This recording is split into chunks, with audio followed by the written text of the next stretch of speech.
Diathermic मतलब ऐसे कर लेना, एक केटल में ना, जो वो ऐसे केटल होती है ना, उसमें आप वो ले लो, मतलब ऐसे कर दो ना, एक ग्लास में गर्म पानी रख लो, एक ग्लास में गर्म पानी रखो और उसको ऐसे ढक दो, थोड़ी देर में वो ठंडा होगा या नहीं होगा? होगा। क्यों? क्योंकि वो टेम्परेचर लॉस्ट करेगा सराउंडिंग में, that is, it means this is a diathermic बोल, दैट इज डायथर्मिक। और मान लो अगर अपन ने ऐसे रखा तो भाई यहाँ ठंडा पानी रखा 10 डिग्री सेंटीग्रेड पे वाटर, और बाहर सराउंडिंग में 25 डिग्री सेंटीग्रेड है, तो क्या होगा थोड़ी देर के बाद? इसका टेम्परेचर क्या हो जाएगा? 25 degree centigrade. Wait is this is a diathermic bulb. Diathermic मतलब इधर और इधर टेम्परेचर अगर अलग अलग होंगे तो थोड़ी देर के बाद एक जैसा हो जाएगा। मतलब टेम्परेचर अगर यहाँ ज्यादा होगा तो लॉस्ट होगा और यहाँ कम होगा तो गेन होगा, that because that wall is called the diathermic wall। हो गया? ठीक है। अब बताओ difference between the closed end the diathermic, एक ही बात है, वही तो बता रहा हूं मैं तुम्हें, एक ही बात है। क्लोज सिस्टम मतलब डायथर्मिक सिस्टम, है ना? ठीक है, समझ गया। तो फिर शुरू कर लें। 28 मार्च को फुल टेस्ट है, बिल्कुल है फुल टेस्ट, पढ़ो 28 मार्च तक, है ना? फुल टेस्ट है ना, तो कोई प्रॉब्लम है तो बताओ। फुल टेस्ट में IUPAC स्कूल एग्जाम्स भी है। स्कूल एग्जाम तो खत्म हो गए थे ना, तुम लोग बता रहे थे स्कूल एग्जाम खत्म हो गए। अरे तो अभी क्या हुआ? अभी फाइनली तो हुए।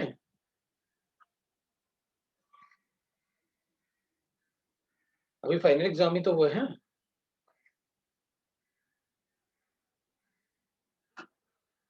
अच्छा, पोस्टपोन कर रहे हैं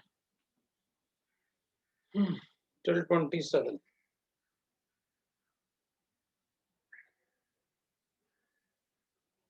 तो फिर हाँ अपन इसे सर, जय पोस्टपोन हिंद कर का भी लेंगे। फर्स्ट यूनिट टेस्ट है। तो फिर एक बार अपन डिस्कस कर लेंगे फिर सभी से, है ना? 20 मार्च के बाद होंगे। 20 मार्च के बाद क्या, अब तो 31 मार्च तक लॉकडाउन है एक तरीके से, कुछ नहीं होने वाला 31 तक। अभी तक नेमिंग कंप्लीट नहीं हुआ अपना। सुबह है, तुम लोगों का सुबह क्लास होता है क्या?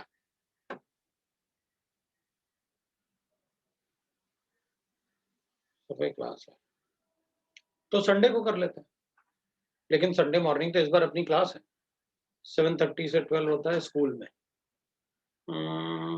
ठीक है, तो मैं एक काम करता हूँ 2:30 पे लगा लेता हूँ, 2:30 से 4।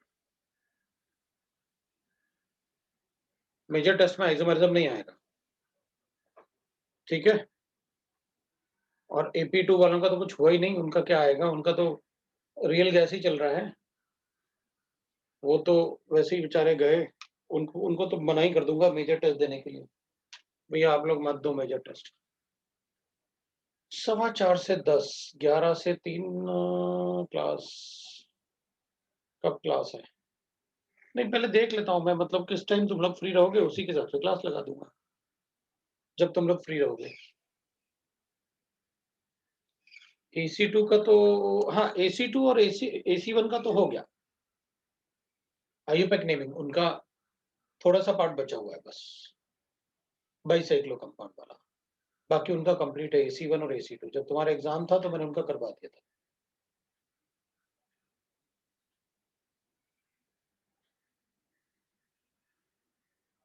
अच्छा, मतलब ऑन करके तुम लोग वहां पर भाग जाते हो स्कूल में, तो कुछ ऐसे बताओ ना जहां अपन क्लास लगा सके। वैसे अब तो अपन डाउट क्लासेस भी ऑफलाइन करने वाले हैं, मैं शिफ्ट होने वाला हूँ, 10 अप्रैल तक मैं शिफ्ट हो जाऊंगा, उससे पहले भी हो सकता हूँ अपन गए। अब तो ऑफलाइन क्लास होगी होगी, यहाँ से जाना थोड़ा मुश्किल होता है नेहरू से, तो वहाँ डाउट क्लास 100% होगी ऑफलाइन। तो अब तो काफी सारे डाउट्स अपन ऑफलाइन ही करेंगे, है ना? जैसे थोड़ा ग्रुप में बैठ के अपन कर सकते हैं। 10 AM to 1 PM टुमारो। नहीं, मेरा क्लास होता है 11 to 12:30। संडे को OC का IUPAC नेमिंग करते हैं। हाँ, रेजिडेंट्स के सेंटर पे अपन डिस्कस कर सकते हैं क्वेश्चन। ऑफलाइन। संडे को, संडे को मॉर्निंग का तुम्हारा क्लास भी है, सैटरडे को नहीं हो सकता। सैटरडे को, सैटरडे को करते हैं ना, सैटरडे को चलेगा। हाँ तो सैटरडे को ऐसे करते हैं ना, सैटरडे को 2:30 से 2:15 से कर लेते हैं, 2 4:15।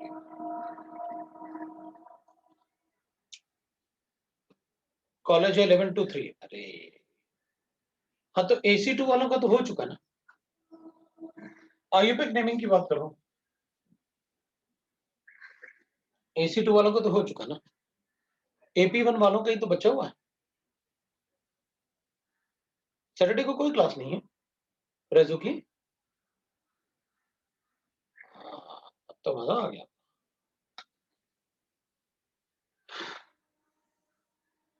सो 2:15 2:30 कर लेते हैं।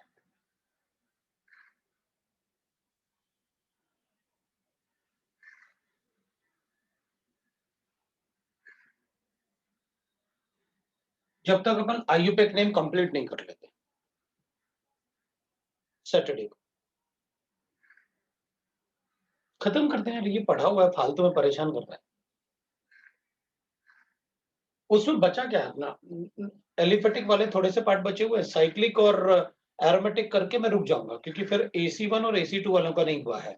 तो फिर अपन वो किसी और दिन कर सकते हैं, हो सकता है संडे को ही कर लें अपन। हाँ शीट भी फिर अपन डिस्कस करेंगे ना, क्योंकि तुम लोग भी होमवर्क कर लोगे, फिर मैं शीट दोनों का एक साथ डिस्कस कर दूंगा। अच्छा दूसरी बात ये ना कि अपन को शीट डिस्कशन करने के लिए टाइम भी ज्यादा लगेगा, क्योंकि उसमें सारे क्वेश्चंस बताऊंगा मैं आपके दिमाग में जो भी क्वेश्चंस होंगे। क्योंकि ऑर्गेनिक केमिस्ट्री पढ़ना एक अलग बात होता है, थोड़ा शुरू में क्वेश्चन को सॉल्व करना एक अलग बात होता है। क्योंकि फिजिकल में आपने कुछ कैलकुलेशन किए होते हैं।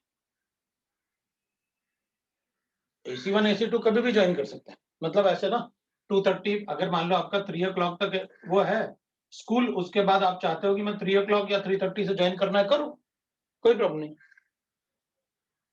संडे को रात को नहीं, इस बार तो नहीं हो पाएगा संडे की रात को, क्योंकि मैं इस बार कोटा जाने वाला हूँ संडे को।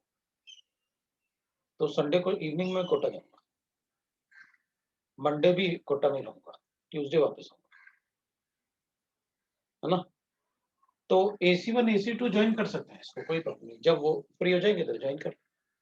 तो संडे नाइट में नहीं हो पाएगा और सैटरडे नहीं हो पाएगा, मंडे नहीं हो पाएगा। उसके बाद अपन फिर ट्यूसडे आ जाऊंगा, फिर अपन कर लेंगे। तो थोड़ा सा नंबर ऑफ क्लासेस बढ़ाते हैं, तुम लोग टेस्ट की वजह से मैं नंबर ऑफ क्लासेस शायद कम कर रहे हैं तुम लोग, अपन बढ़ा लेते हैं थोड़ा क्लासेस।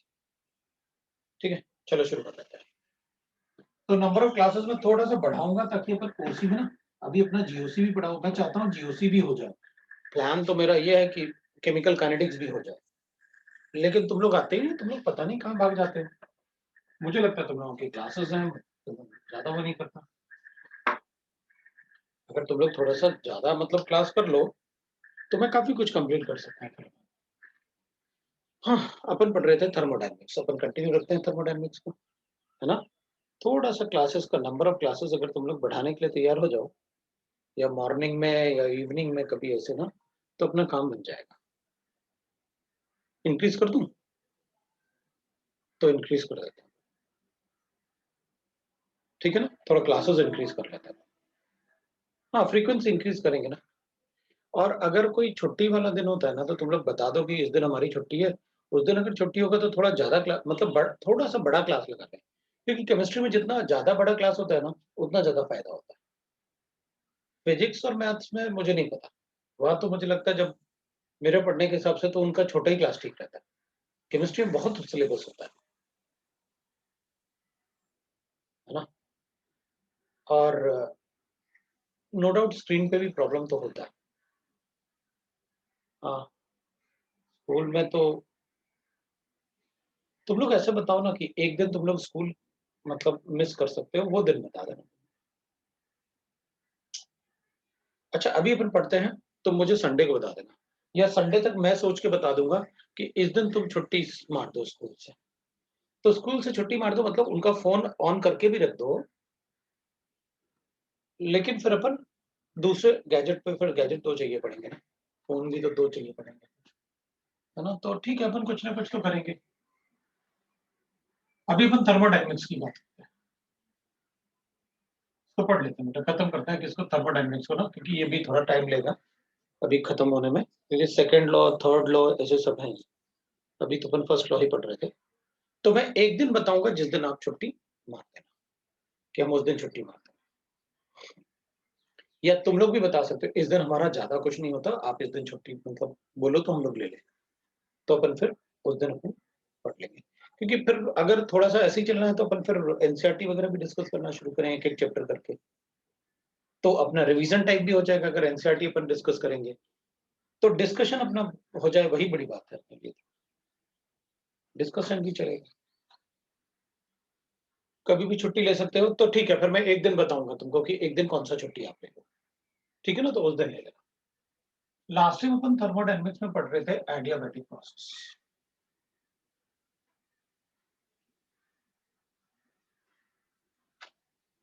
एडियाबैटिक प्रोसेस में मैंने आपको ये तो बता दिया था कि देखो, अब मैं वापस शुरू कर रहा हूँ, है ना? एडियाबैटिक प्रोसेस से शुरू करते हैं। अब एडियाबैटिक प्रोसेस में मैंने ये देख लिया था, मैंने आपको वर्क डन बता दिया था कि कंप्रेशन एक्सपेंशन में कूलिंग होता है, कंप्रेशन में हीटिंग होता है। मैंने आपको टेम्परेचर चेंजेस बता दिए थे, मैंने सारी चीजें आपको बता दी थी एडियाबैटिक। मुझे बस एक कंपैरिजन बताना था कि what is the comparison between the reversible and the irreversible process, अगर हमें ग्राफिकल बेसिस पे करना है। तो वैसे तो अपन ने देख लिया था, अब अगर अपन एक बार एडियाबैटिक, अब एडियाबैटिक प्रोसेस है तो Q इज इक्वल टू 0 होता है, इसलिए अपन ने लिखा था delta E is equal to W, और डेल्टा E कैलकुलेट करने के लिए कहोगे या W में लिखूंगा NCP T2 minus T, this is the work.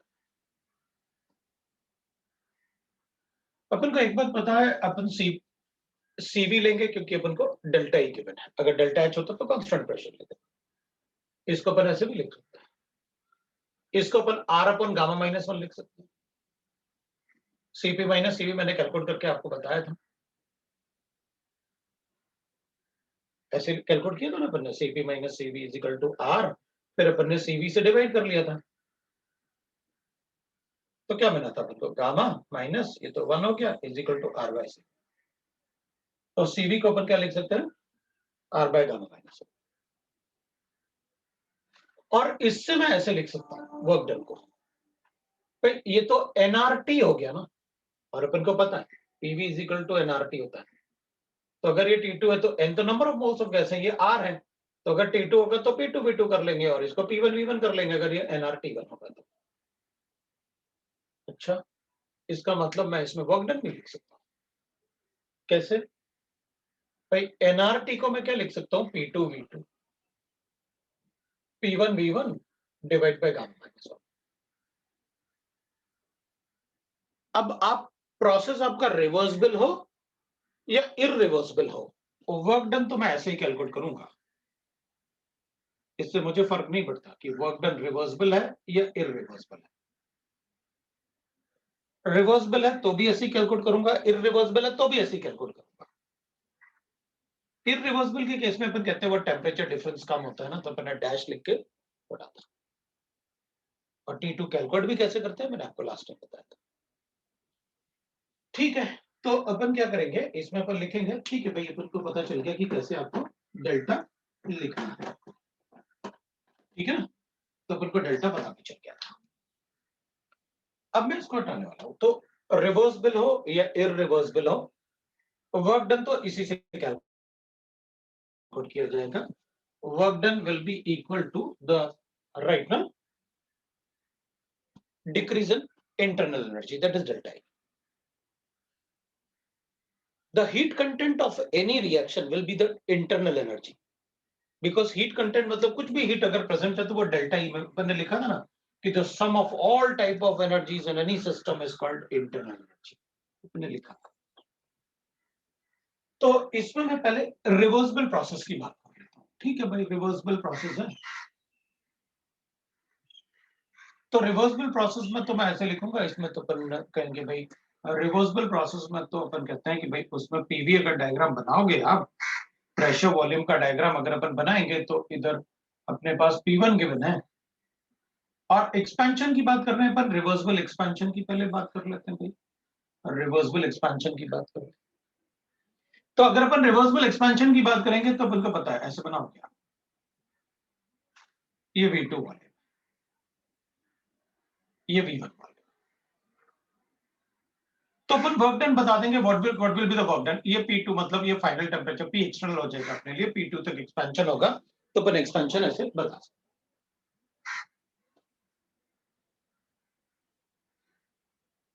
तो अपन क्या करेंगे, अपन लिखेंगे, देखो एक बात है, जैसे अगर अपन एक बार थोड़ा सा कंपैरिजन कर लेते हैं, क्योंकि आपने बता तो दिए वर्क डन कैसे कैलकुलेट करना है मुझे यहाँ पर अगर P1 V1 गिवन है तो यहाँ पर मैं T1 कैलकुलेट कर सकता हूँ और यहाँ पर मैं T2 कैलकुलेट कर सकता हूँ।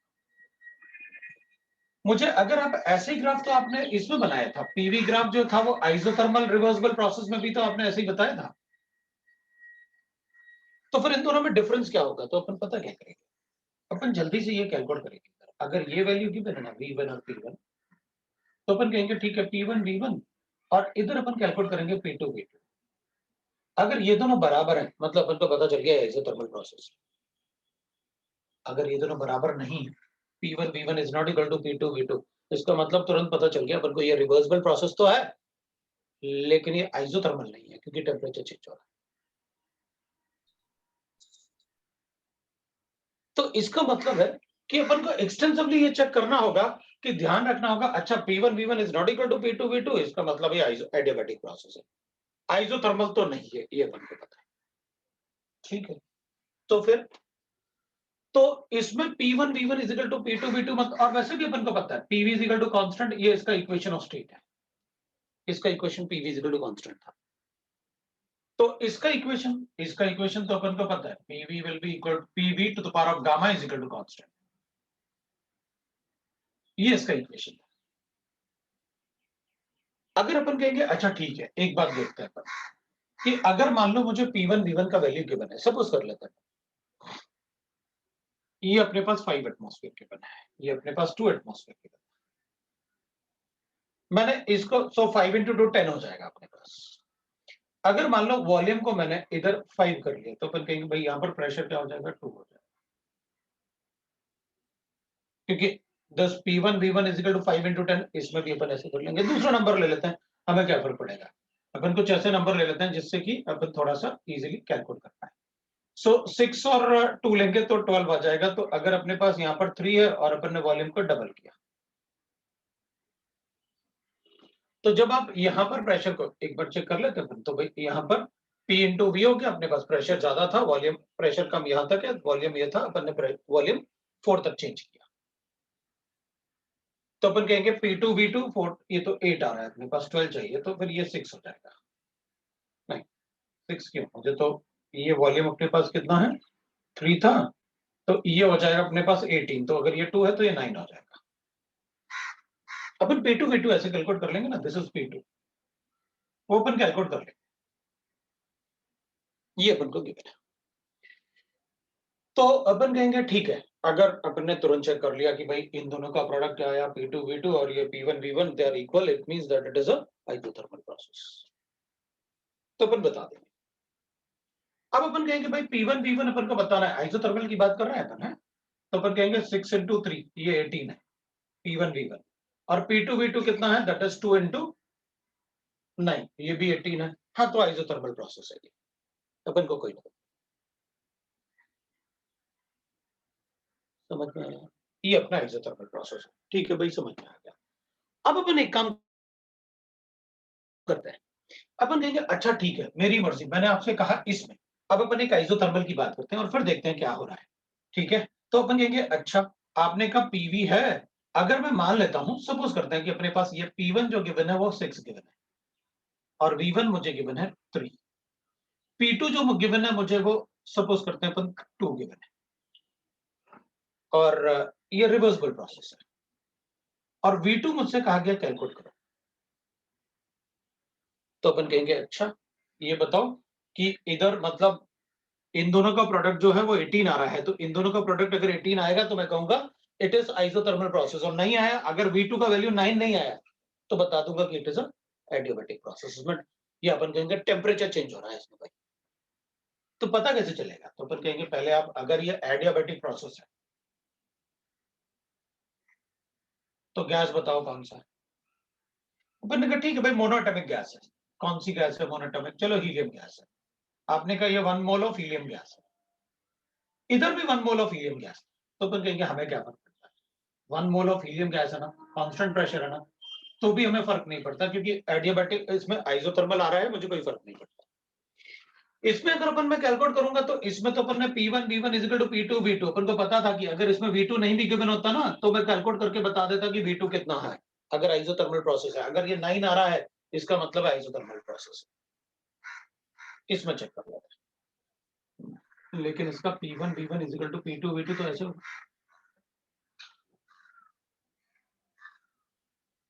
ऐसे होगा एडियाबैटिक प्रोसेस के लिए। तो अपन कहेंगे अच्छा, इसमें अपन लिख लेते हैं P1 upon P2 is equal to हो जाएगा अपने लिए V2 upon V1 to the power of gamma. Monatomic gas के लिए अपन को गामा पता है कितना, 5/3 होता है, तो ठीक है अपन इसको कैलकुलेट करते हैं। अब अगर अपन कैलकुलेट करेंगे तो अपन को एक बात पता है, ये प्रेशर तो P1 कितना 2/6 है, और ये कितना है, दैट विल बी V2।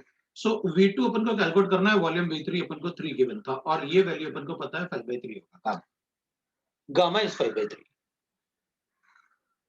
अब इसमें 5/3 का मतलब ये 1 से ज्यादा है ना, अगर 1 से ज्यादा है तो V2 का वैल्यू ना 9 से छोटा है। अगर ये वैल्यू 1 से ज्यादा है तो ऑब्वियस सी बात है V2 का वैल्यू क्या आएगा, 1 से छोटा आएगा। तो कहेंगे आप एग्जैक्ट कैलकुलेट करके बता दो, एग्जैक्ट बता देंगे अपन, ये 1/3 हो गया।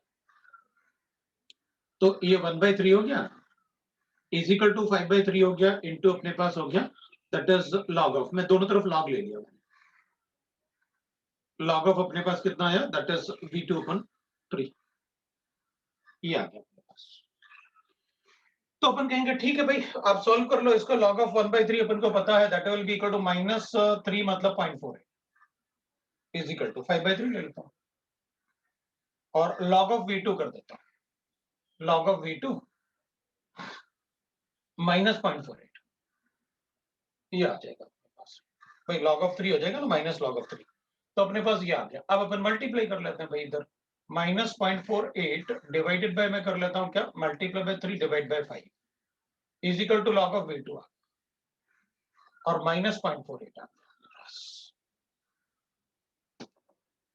अब आप देख लो इसको कैलकुलेट करके, अपन को साफ साफ पता चल रहा है, अगर इधर लेके आते हैं इसको तो अपने पास प्लस आ जाएगा यहाँ से। अब वो कैलकुलेट अपन कर सकते हैं, उसमें उतना सारा कैलकुलेशन की जरूरत नहीं है, वो अपन फटाफट कैलकुलेट करके बता सकते हैं। तो मेरे पास आएगा +0.48 आ गया है, and that will be equal to log of V2। अब log ऑफ V2 अपने पास होगा तो ऑब्वियस सी बात है, अपन क्या करेंगे, इसको प्लस कर लेते हैं, ऐसे मल्टीप्लाई कर लेते हैं 5 से, तो अपन ऐसे कर सकते हैं इसको। कितना होगा, 3 4 24 2 4 12 और 4 14 माइनस, तो ये आ जाएगा अपने पास 1.44 डिवाइडेड बाय 5 मल्टीप्लाई, ऑलमोस्ट 1.5 आ रहा, मतलब √2 के जैसा नहीं, √2 नहीं, अपन 1.55 कर लेंगे। -0.48 विल बी इक्वल टू अपने पास आएगा that is log of V2। कोई डाउट है अपने पास तो देख लो भाई, कोई अगर कितना कैलकुलेशन आ रहा है।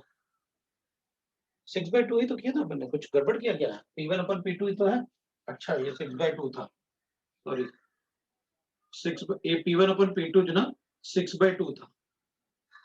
P1 अपना एक्सपेंशन की बात करें ना, तब तो अपना मतलब फिर और इजी हो जाएगा कैलकुलेशन। ये लो भाई, ये लो भाई, फिर तो और इजी हो गया अपने।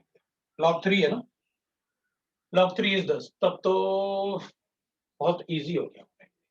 ये माइनस साइन से ही मैं सोच रहा था, वो मतलब माइनस साइन में कुछ गड़बड़ ना हो, तो अपन लिखेंगे 1.44 divided by 5 will be almost equal to कितना आएगा अपने पास, 3 आ गया। -0.48 करते हैं, क्योंकि ये 5 और ये 1.5, नहीं 3 क्यों, 1.5 है ना, डिवाइडेड बाय 5 मतलब 0.3 आ जाएगा, है ना, 5 भी आ रहा ना। हाँ ठीक है, तो अपन इसको लेंगे 0.48, तो ये आएगा अपने पास 0.3 ही ले लेते हैं अपन इसे, है ना। So 0.3 plus minus 0.48 is equal to log of V2। तो V2 का वैल्यू जो आएगा वो उससे 9 से तो छोटा ही आ रहा है, राइट ना? तो 9 से तो छोटा ही आ रहा है, तो 9 से छोटा अगर अपन लिखेंगे तो ये अपने पास आएगा 0.3 मतलब माइनस 0.18। तो ये आएगा अपने पास लॉग ऑफ V2। अब इसका एंटी लॉग लेना है, एंटी लॉग लेना है तो 0.18 किसका लॉग आता है, तो ये आएगा अपने पास, अपन इसको 1/v कर देते हैं। सो 0.18 इज इक्वल टू, क्योंकि 1/, कर लेंगे ना इसे, तो 1/8 करूंगा तो मेरे पास क्या आएगा, इस तरफ माइनस लॉग ले लेते हैं ना, तो it will be equal to log of V2 आ जाएगा अपने पास। वैसे लॉग का वैल्यू गिवन होगा, माइनस साइन से दोनों तरफ मल्टीप्लाई कर देता हूँ, तो ये 1/V2 आ जाएगा। अब इसका एंटी लॉग ले लेते हैं 0.18 का, 0.18 का एंटी लॉग लूंगा तो इट विल बी अराउंड कितना आएगा, किसका लॉग 0.18 होगा, तो 0.18 will be equal to that will be 0.2 के आसपास ही आएगा, है ना? इसका लॉग होगा 2 तो नहीं होगा, 2 से छोटा 1.75 ऐसे ही कुछ आएगा, that will be equal to 1/V2। So 1.75 का मतलब हो गया V2 will be equal to 1/1.75। वैसे अपन को ना लॉग गिवन होगा क्वेश्चन में, ये अपन ऐसे कर लेते हैं, तो ये कितना आएगा अपने पास 10, 10/17 मतलब कितना, 10/17 मतलब 5/8, 5/8 मतलब कितना, वॉल्यूम कितना आएगा अपने पास,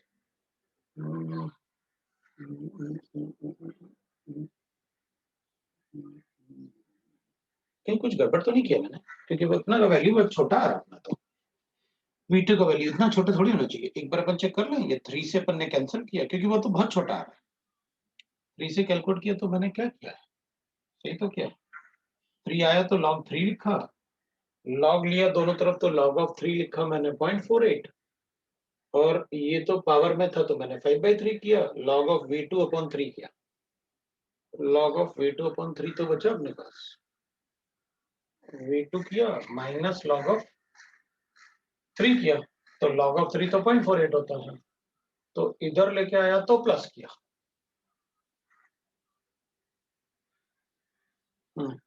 माइनस कर दिया,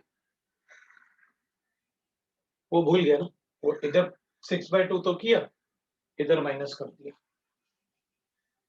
ये प्लस था क्योंकि ये तो बहुत छोटा वैल्यू आ गया था, बहुत ज्यादा छोटा नहीं आना चाहिए, 0.78 आ रहा था अपने पास, कोई बात नहीं, तो अपन यहां से शुरू हो जाता है 0.78 ना, ये ठीक है, तो 0.79 क्या आता है, दैट इज 0.79 होता है लॉग, वो 6 का होता है लॉग 6, तो एंटी लॉग मतलब ये अपने पास 6.1 लीटर के आसपास आता है, लो भाई आ गया, V2 आ गया, उधर प्लस की जगह माइनस था ना, वो साइन का गड़बड़ हो गया, अपन ने 6/2 किया था ना, तो नेगेटिव साइन लेके चल रहे थे अपन ने, नेगेटिव साइन जो था ना इधर, वो नेगेटिव साइन उधर नहीं किया फिर अपन ने प्लस, वो गड़बड़ हो गया, लो भाई अपना छोटा वैल्यू आ रहा है, चलेगा ना, हो गया, वो प्लस था बिल्कुल, है ना? तो ये आ गया अपने पास, अब ये वैल्यू छोटा आ रहा है, इसका मतलब ये हुआ कि अगर इसमें ही, जैसे यहां पर अपने लिखा तो यहाँ V2 कितना आ रहा है, ये 6.1 आ रहा था, तो अपन क्या कहेंगे, ये तो 12.2 आया, और इधर कितना 18 था, अगर उतना नहीं आ रहा है इसका मतलब है टेम्परेचर कांस्टेंट नहीं है, टेम्परेचर कांस्टेंट नहीं है तो we are able to tell,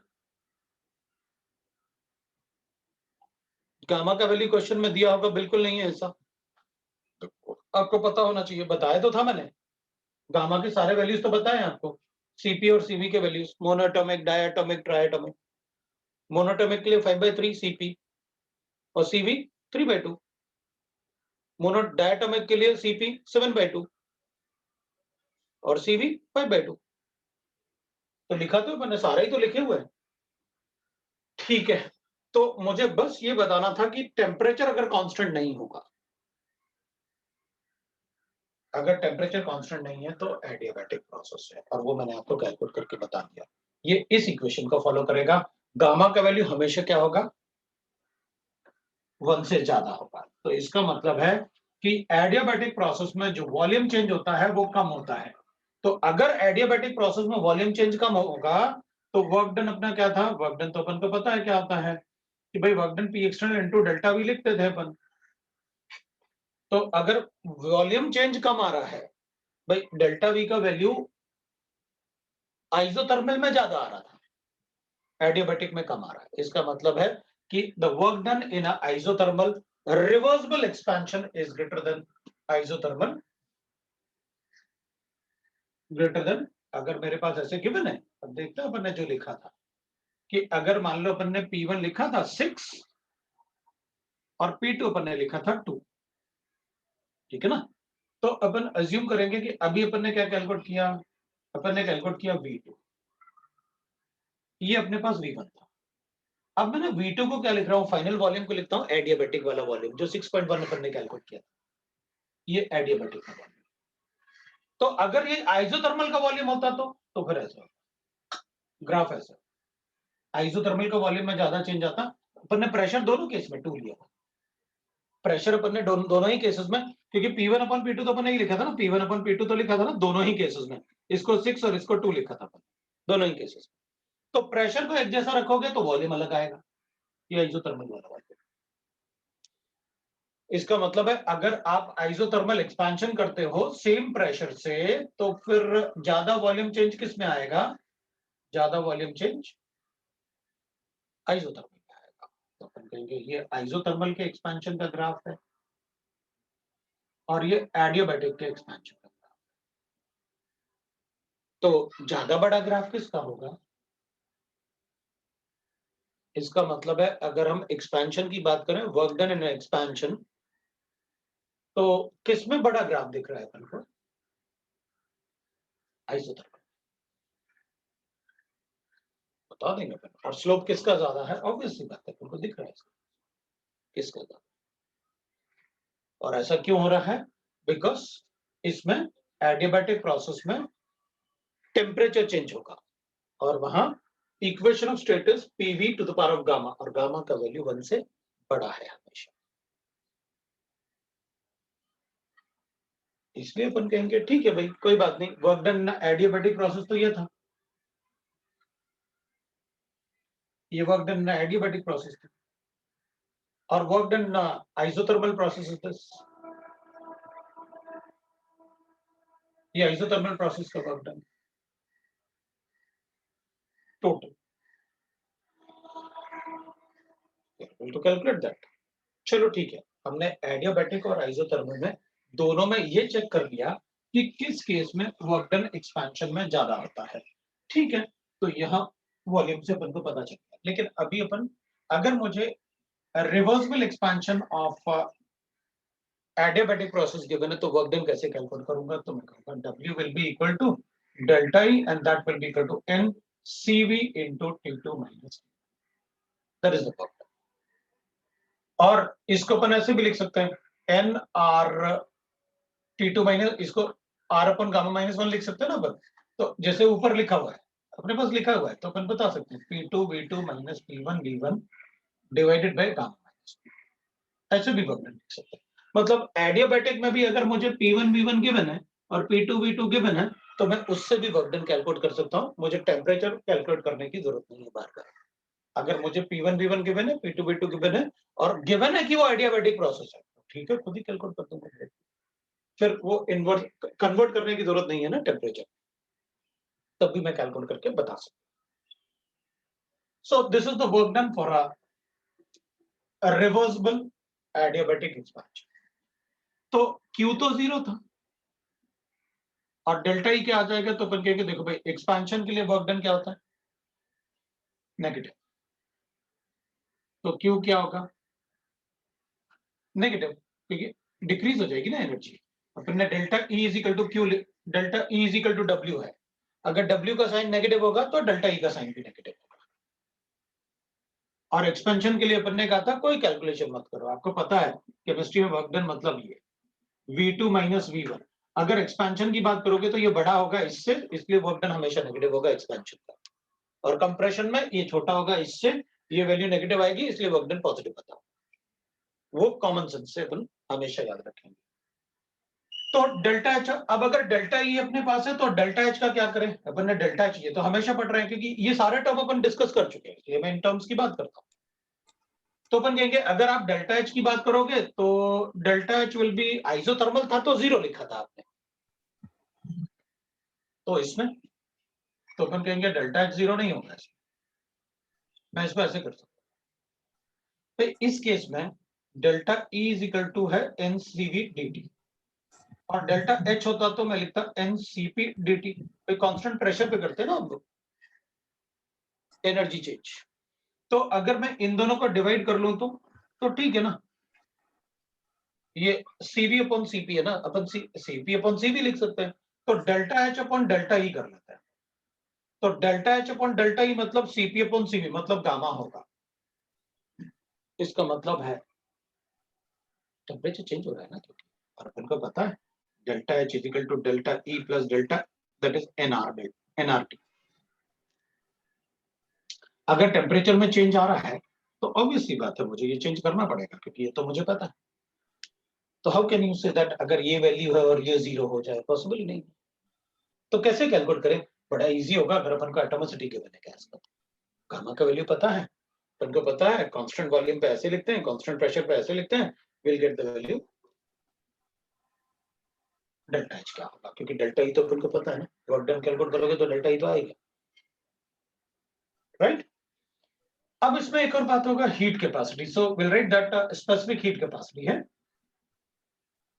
अब स्पेसिफिक हीट कैपेसिटी की बात करेंगे तो क्या लिखेंगे, तो अपन कहेंगे भाई स्पेसिफिक हीट कैपेसिटी मतलब सी की बात कर रहे हैं, तो सी को क्या लिखूं, 0 लिखूं या फिर क्या लिखें। तो अपन कहेंगे देखो भाई, आपको जो मर्जी चाहे लिख लो, मुझे ये पता था कि Q is equal to N C delta T होता है। और अगर आप मोलर हीट कैपेसिटी मतलब ये 1 मोल हो गया और इसकी बात आप कर रहे हो तो C will be equal to Q by delta T लिखूंगा। नो डाउट टेम्परेचर चेंज होता है, लेकिन प्रॉब्लम ये है कि ये 0 एडियाबैटिक प्रोसेस के लिए। अगर एडियाबैटिक प्रोसेस के लिए Q 0 है तो ऑब्वियसली बात है मुझे इसको 0 लिखना पड़ेगा, मतलब heat capacity for adiabatic process is 0, कि हम बाहर से हीट दे ही नहीं सकते ना उसको, तो आइसोलेटेड प्रोसेस। ठीक है, दूसरा चेक कर लेते हैं अपन। मैंने आपको आइसोथर्मल और एडियाबैटिक दोनों में कंपैरिजन बताया।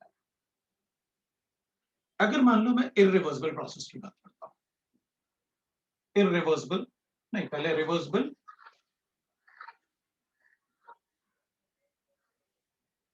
इररिवर्सिबल एक्सपेंशन की बात करते हैं, फिर कंप्रेशन की बात करेंगे। इररिवर्सिबल एक्सपेंशन की बात करेंगे तो ठीक है भाई, आपको पता है इररिवर्सिबल वर्ड आप लिखोगे ना तो मैं सडन एक्सपेंशन की बात करूंगा, और सडन एक्सपेंशन में ग्राफ हमेशा ऐसे ही होता है। आप तो इनिशियल वॉल्यूम और फाइनल वॉल्यूम ले लेंगे, ये मेरे लिए P1 V1 था और ये मेरे लिए P2 V2 है। ये दोनों बराबर नहीं होंगे, उससे मैं समझ जाऊंगा कि ये इररिवर्सिबल प्रोसेस है, उससे मैं समझ जाऊंगा कि ये दोनों बराबर नहीं है, कि ये एडियाबैटिक प्रोसेस है।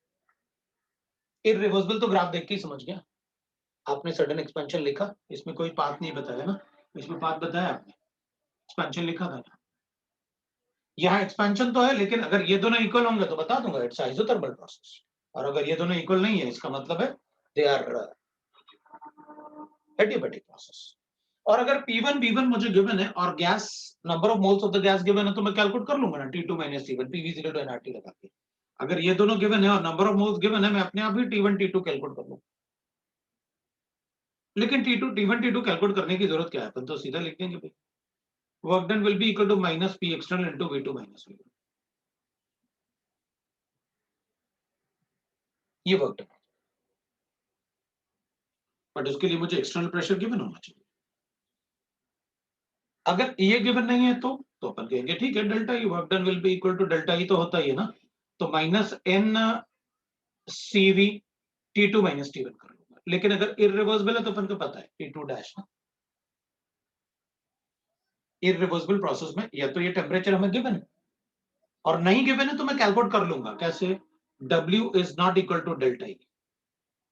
अगर ये रिवर्सिबल प्रोसेस होता, मतलब अगर ये राइट ना रिवर्सिबल होता, तो मैं कैसे पी डेल्टा वी, मतलब इसमें मैक्सिमम एनर्जी चेंज कितना होता है अगर ये धीरे धीरे होता तो माइनस पी एक्सटर्नल इंटू जितना वॉल्यूम चेंज आता है वो सारा का सारा लेते हैं V2 माइनस V1। तो अपन क्या करेंगे, इसको ले लेंगे n CV T2 dash minus T1।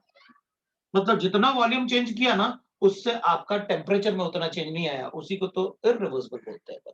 जो लास्ट टाइम अपन कैलकुलेट कर रहे थे कि भाई हमने वॉल्यूम चेंज उतना ही किया जितना रिवर्सिबल में करते हैं। जितना वॉल्यूम V1 इसमें था उतना ही V1 अपन इसमें ले लेते हैं, जितना V2 इसमें उतना ही V2 इसमें ले लेते हैं। लेकिन अगर रिएक्शन रिवर्सिबल होगा तो अपन को पता है फिर उतना वॉल्यूम इतना जितना उसमें टेम्परेचर चेंज आएगा उतना इररिवर्सिबल में चेंज नहीं आता। उतना ही वॉल्यूम चेंज करना है, जितना V2 इसमें उतना ही V2 इसमें लिया। लेकिन अगर ये इररिवर्सिबल है तो T2 डैश होगा, मतलब ये टेम्परेचर का वैल्यू छोटा होगा, ये टेम्परेचर डिफरेंस का वैल्यू छोटा होगा इस टेम्परेचर डिफरेंस से, जैसे बने लास्ट टाइम। तो फिर प्रूव करके बता देंगे। इसमें पर T2 डैश मैंने आपको रिलेशन बना के दिखाया था कि T2 का डैश का रिलेशन कैसे करता है, कैलकुलेट करके सब्स्टिट्यूट करके बता देंगे।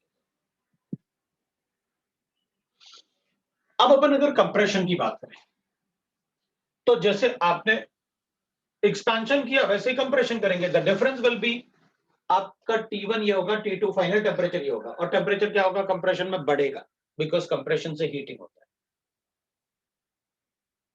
तो अपन क्या करेंगे, वर्क डन कंप्रेशन के लिए कैसे कैलकुलेट करेंगे, फॉर रिवर्सिबल कंप्रेशन।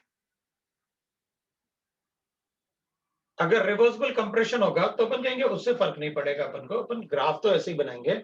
बस वर्क डन जो अपन लिखेंगे that is a reversible compression. Equation भी यही लिखूंगा, work done will be equal to mcv T2 minus T। और रिवर्सिबल है तो अपन को पता है ऐसे T1 T2 के वैल्यूज अपन का, और अगर नहीं भी गिवन है T1 T2 तो मैं कैलकुलेट कर लूंगा। लेकिन क्या मैं यहां पर T1 T2 डायरेक्टली कैलकुलेट कर सकता हूं? हाँ कर सकते हो, आपके पास ये है ना, आपको पता है यहाँ पर क्या P1 V1 होगा, क्योंकि अगर ये अपन को ये दोनों इक्वल नहीं है, ये दोनों इक्वल नहीं है तो अपन को पता चल जाएगा ना कि वो एडियाबैटिक प्रोसेस होगा। इक्वल होते तो आइसोथर्मल प्रोसेस होता है, फिर तो अपन आइसोथर्मल का इक्वेशन लगाते हैं, ऐसे ही कैलकुलेट करके बता देते हैं आइसोथर्मल का।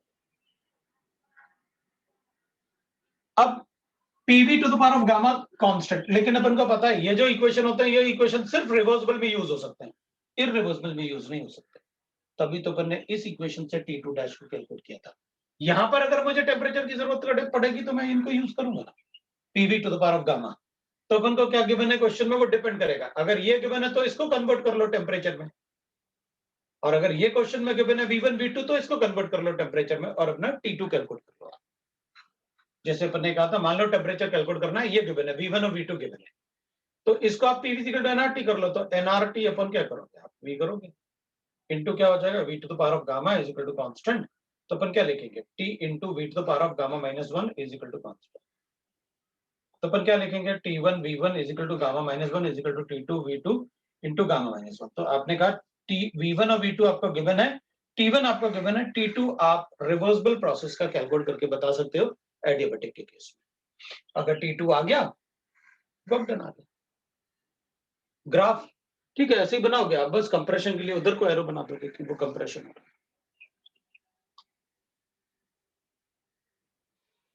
तो अपन उसमें कंप्रेशन का ग्राफ बना सकते हैं। ये वैल्यूज अपन को पता है कैसे कैलकुलेट करते हैं। दूसरा अगर मैं लिखूंगा दैट इज, तो इसमें अपन यूज कर सकते हैं those equations, irreversible compression, compression. और अपन को पता है कि कंप्रेशन में क्या होगा, T2 जो होगा वो बड़ा होगा T1 से हमेशा, कंप्रेशन में हीटिंग होता है। तो अपन कहेंगे इररिवर्सिबल कंप्रेशन, ठीक है, इसमें तो वर्क डन भी इसमें ऐसे ही कैलकुलेट करूंगा, रिवर्सिबल इररिवर्सिबल कंप्रेशन लिखेंगे, वर्क डन है ना, irreversible compression that will be equal to delta E and that is equal to mcv T2 dash minus T। ये इररिवर्सिबल कंप्रेशन, अगर इररिवर्सिबल कंप्रेशन होगा तो T2 डैश तो ऐसे ही कैलकुलेट करेंगे।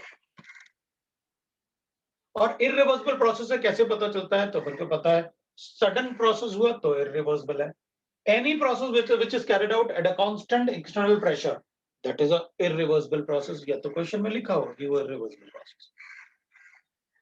तो यहां पर अपन irreversible process बता सकते हैं, तो that is how we can calculate for the compression। जैसे ग्राफ अपन ने कंप्रेशन के लिए बनाया है, फॉर आइसोथर्मल प्रोसेस वैसे इसमें ही बना देंगे कंप्रेशन के लिए कि भाई आप कहोगे पहले मेरे पास वॉल्यूम इनिशियल कंप्रेशन करना है तो पीवी के ग्राफ में पहले वॉल्यूम बड़ा होगा ना, इनिशियल वॉल्यूम, और इनिशियल प्रेशर क्या होगा। तो अपन कहेंगे बाद में अपन को प्रेशर ना कंप्रेशन करना है तो प्रेशर बढ़ेगा P2, तो वॉल्यूम छोटा होगा V2। तो अपन को पता है कि भाई इधर से आप कैसे कंप्रेशन करोगे कांस्टेंट प्रेशर पे, तो इस प्रेशर पे जो बाहर एक्सटर्नल प्रेशर होगा वो P2 होगा जो फाइनल प्रेशर होता है। अगर वो अपन को कैलकुलेट करना है तो वर्क डन ज्यादा आएगा फिर तो। और वैसे भी अपन ने लिखा था मैक्सिमम वर्क डन हमेशा इरिवर्सिबल प्रोसेस में ही होगा, वो भी कंप्रेशन वाले प्रोसेस। तो कैलकुलेट करके बता सकते हैं। इसमें अपन को वैल्यूज गिवन होंगे, भाई इधर अपन को गिवन होंगे, इधर अपन को वैल्यूज गिवन होंगे, अपन कैलकुलेट करके बता सकते हैं कि व्हाट विल बी द, हमें T1 चाहिए इनिशियल टेम्परेचर और प्रेशर, E और V गिवन है अपन को, ये अपने लिए P2 V2 हो गया। तो यहाँ पर T1 होगा, यहाँ इरिवर्सिबल है तो इससे अपन कैलकुलेट करेंगे कि T2 डैश कितना होगा, क्योंकि ये इरिवर्सिबल प्रोसेस है।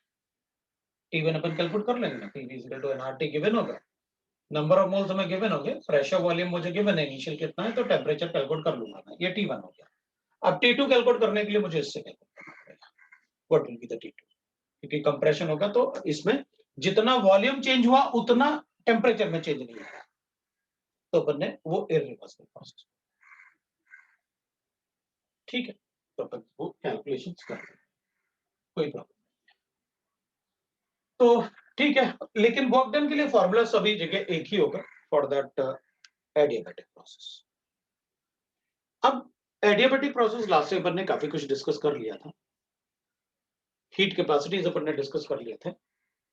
अगर एडियाबैटिक प्रोसेस को अपन वैक्यूम में करते हैं, एक्सपेंशन है, मैं इसको हटा रहा हूं, ये वाले पार्ट को अपन को पता है रिवर्सिबल में कैसे कैलकुलेट करेंगे, ये इरिवर्सिबल, ये भी इरिवर्सिबल था। अब अगर मान लो अपन कहेंगे भाई ऐसे ना, नोट करके लिख लेते हैं ऐसे, adiabatic expansion vacuum in vacuum. तो अगर वैक्यूम की बात करोगे तो P एक्सटर्नल 0 होता है, इन वैक्यूम P एक्सटर्नल 0। अगर P एक्सटर्नल 0 होगा तो W is equal to 0, W 0 होता तो delta E is equal to 0। अब एडियाबैटिक है तो Q तो 0 था ही, अब अगर डेल्टा E 0 है तो डेल्टा H भी 0, और हीट कैपेसिटी तो पहले से 0 था, सारी चीज 0 हो गई ना। तो ऐसे ही तो कुछ आपने बताया था फॉर आइसोथर्मल, आइसोथर्मल में बस ये इंफिनिटी था, बाकी ये पैरामीटर्स सेम थे। मोस्ट ऑफ द टाइम अपन से पैरामीटर्स ही पूछते हैं इस टाइप से, तो बता देंगे। ये 0 इसलिए है बिकॉज वैक्यूम है, और ये 0 इसलिए because of work done is equal to minus P external into delta V लेते हैं। अब अगर ये 0 है तो वर्क डन भी 0 आ गया था। अब वर्क डन 0 आया तो जब Q 0 है एडियाबैटिक के लिए, तो W और Q दोनों 0 है तो डेल्टा E भी 0 आ गया, और डेल्टा E 0 है तो डेल्टा H भी 0 हो गया। मेरे ख्याल से आपको समझ में आ गया मैंने क्या किया, क्यों सारा कुछ 0 किया। अब अगर कोई इंटरमीडिएट प्रोसेस होगा तो अपन एक्सटर्नल प्रेशर बोल लेंगे, जैसे अपन ने इंटरमीडिएट एक्सपेंशन लिखा था, इंटरमीडिएट एक्सपेंशन किया। इंटरमीडिएट एक्सपेंशन का मतलब होता है जैसे अपन ने वर्क डन लिखा ना, तो डेल्टा ई लिखा हुआ है, तो अपन जो लिखते हैं ना P external V2 minus V1, और ये अपन लिखेंगे NCV T2 minus T1।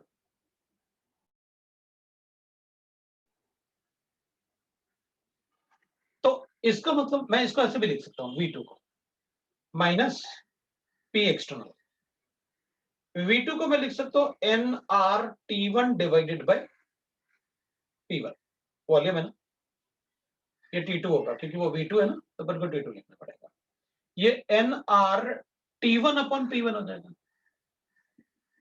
NCV T2 minus T1। अपन को एक बात पता है, अगर ये दोनों बराबर हैं तो इंटरमीडिएट नहीं होगा, बट अगर इंटरमीडिएट है मतलब P एक्सटर्नल कुछ और है, जब अपन एक्सपेंशन या कंप्रेशन करते हैं ना, चलो एक्सपेंशन की बात कर लेते हैं। तो इंटरमीडिएट का मतलब है जब आप एक्सपेंशन कर रहे होगे ना इसमें, तो एक्सपेंशन के केस में यहां पर आपने दो बड़े बड़े ब्लॉक्स रखे, तो P एक्सटर्नल के बराबर प्रेशर, इधर भी P एक्सटर्नल की बात कर लेते हैं, P इंटरनल की बात कर लेते हैं, तो P इंटरनल कितना होगा, इन दोनों के मास से mg से जो फोर्स लग रहा होगा नीचे की तरफ प्लस एटमॉस्फेरिक प्रेशर, वो सारा प्रेशर मिला के P इंटरनल होगा, तभी तो पिस्टन रुका हुआ। अब अगर मैं इसको उठा लेता, इस वाले को, तो फिर जो इसके अंदर प्रेशर होगा वो इसके बराबर थोड़ी होगा, जब दोनों उठाओगे तो ये दोनों प्रेशर इक्वल होंगे।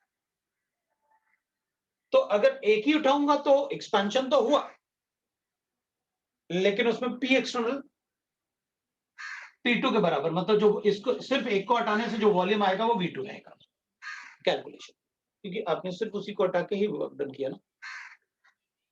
अगर दोनों को रिमूव कर दोगे तो फिर वो फाइनल हो गया, फिर प्रेशर जो होगा अंदर, जो प्रेशर होगा बाहर के प्रेशर के बराबर होगा, तब ये दोनों इक्वल हो जाएंगे।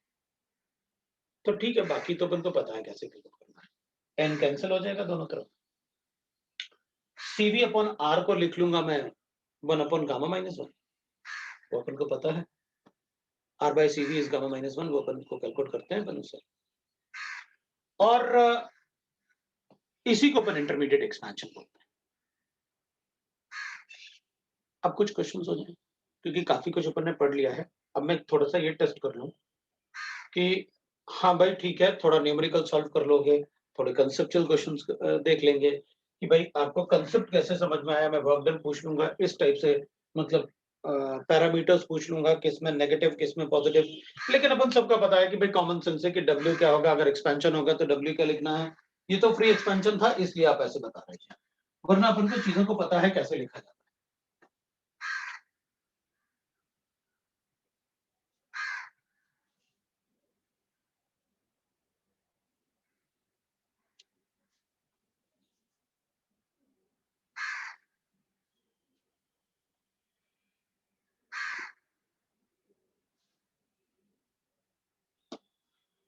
हाँ जी,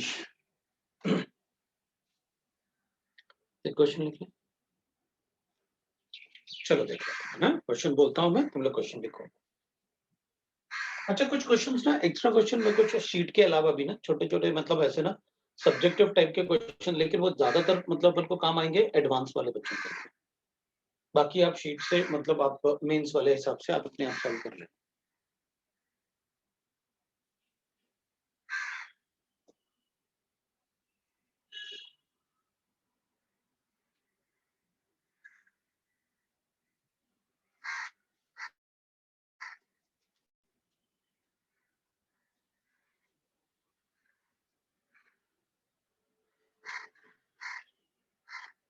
तो बोल भी रहा है और मुझे दिख भी नहीं रहा कहाँ पर बोल, चलो देखते हैं, चलो बेटा क्वेश्चन लिखते हैं अपन, कुछ है लिखो, कुछ कुछ फटाफट क्वेश्चन करते हैं, फिर कुछ क्वेश्चन में भेजूंगा वो तुम लोग ट्राई करना। लिखो एक question, 1 mole of ideal gas, 1 mole of ideal gas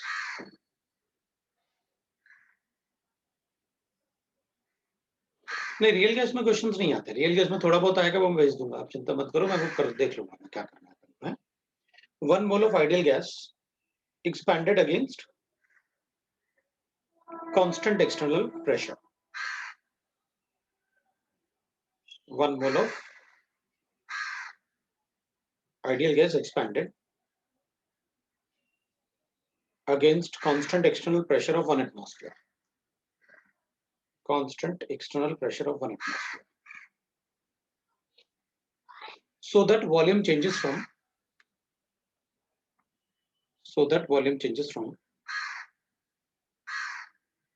10 liter to 20 liters.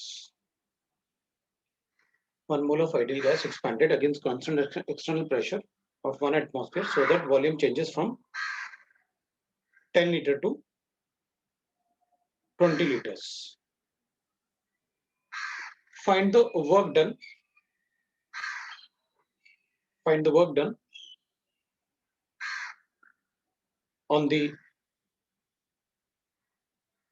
isothermal system. Find the work done in the isothermal system. आपको वर्क डन कैलकुलेट करके बताना.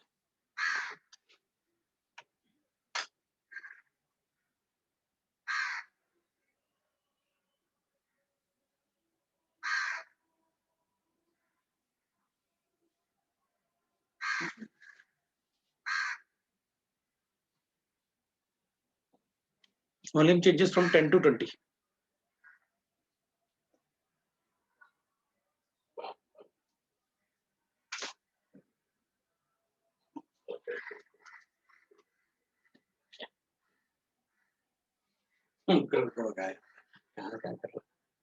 Right?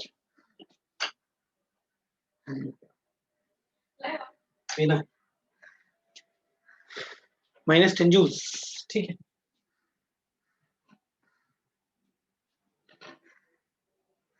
-10 की जगह मुझे लगता है 1 जूल होना चाहिए. -1 या देख लो जैसे 101 into 10 to 20 तो 10 हो गया. 100 से मल्टीप्लाई करेंगे 10 के पावर -3 ठीक है.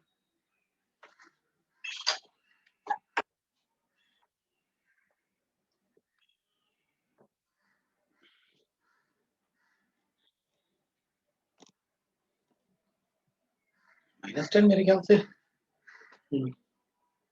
सही था. 1000 जूल्स -1000 जूल 10 की पावर 3 ना. हाँ ठीक है. आइसोथर्मल बोला था शायद. चलो ये सब तो सारे फॉर्मूले ऑलमोस्ट याद हो गए.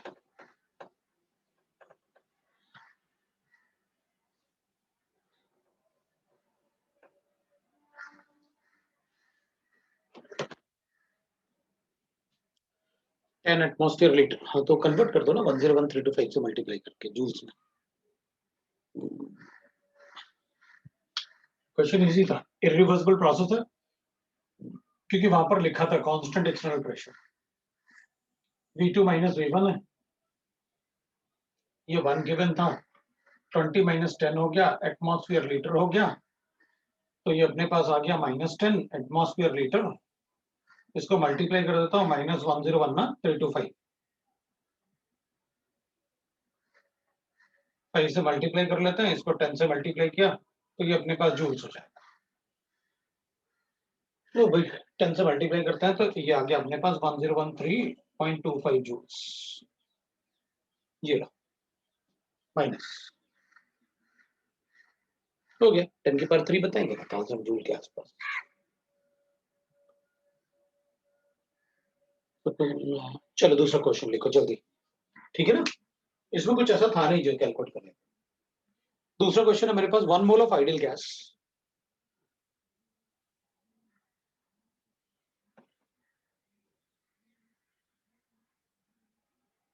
अच्छा रियल गैस थर्मो नहीं बोल रहा था. रियल गैस के क्वेश्चन रियल गैस चैप्टर के क्वेश्चन चाहिए. क्यों. शीट में थे तो शीट किया नहीं क्या अपन ने. शीट हो गया क्या. 1 mole of ideal gas undergoes isothermal expansion. अच्छा शीट में कम है. भेजता हूँ फिर. लेकिन बेटा मुझे लगता है अभी होमवर्क ही करो फटाफट. एपीएसपी नहीं है. चल देखता हूँ. 1 mole of ideal gas undergoes isothermal expansion against 1 mole of ideal gas undergoes isothermal expansion. थोड़ा शॉर्ट में लिखना शुरू करो. 1 mole of ideal gas undergoes isothermal expansion against constant external pressure of 1 atmosphere.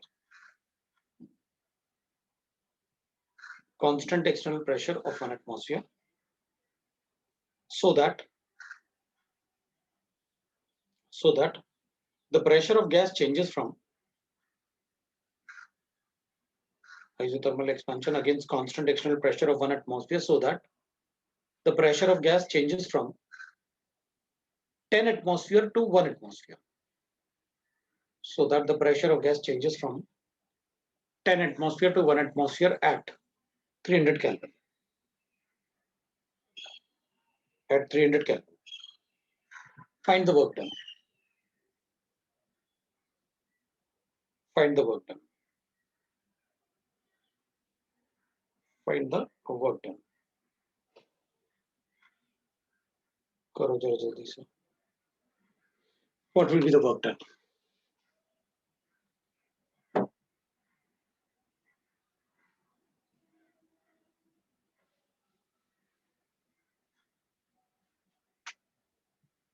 Constant external pressure फिर given.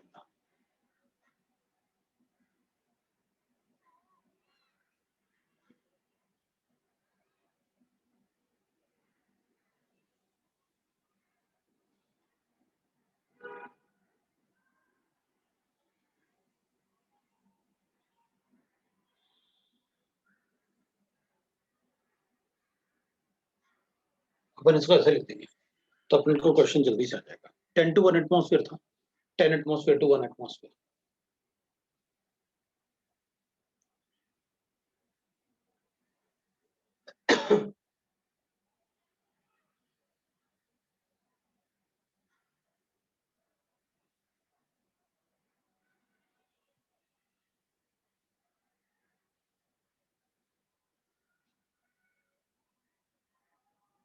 ये P2 same है.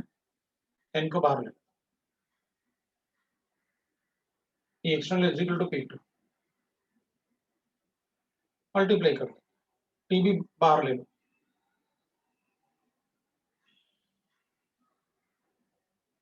ये answer ही आ गया. तो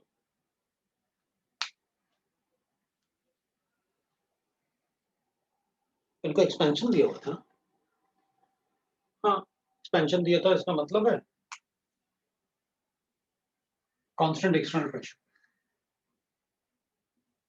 ये अपना P1 होगा और V2 अपना फाइनल. एक्सपेंशन होगा तो प्रेशर डिक्रीज होगा. तो ये अपन को 10 के बने. ये अपन को 1 एटमॉस्फेयर के बने. n 1 मोल है. टेम्परेचर 300 गिवन है. ये 1 है. फाइनल प्रेशर अपन को 1 एटमॉस्फेयर गिवन है और ये अपन को 10 गिवन है. तो इसका मतलब है -300 R इंटू कितना आ गया. 10 - 1 मतलब 9/10. तो माइनस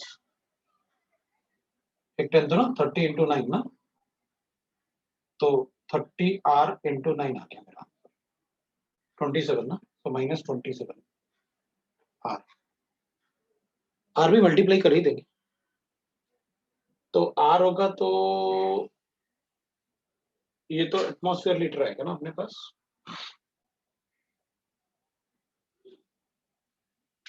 यहाँ पर R ऑलरेडी है. ये तो वर्क डन आ जाएगा सीधा. जूल्स में कन्वर्ट कर देते हैं फटाफट. 2.24 किलो जूल्स ना. हाँ ठीक है सही है आंसर. 2244.8 joules correct.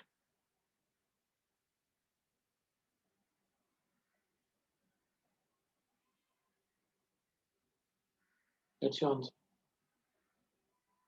आर को अपन जूल्स में ले लेते हैं. सीधा आंसर जूल्स में आ जाएगा.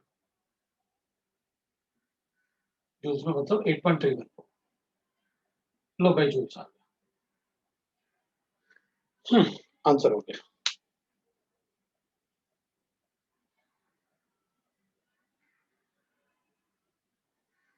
ठीक है ना. सबको समझ में आया. चलो दूसरा क्वेश्चन लेते हैं. 1 mole of an ideal gas.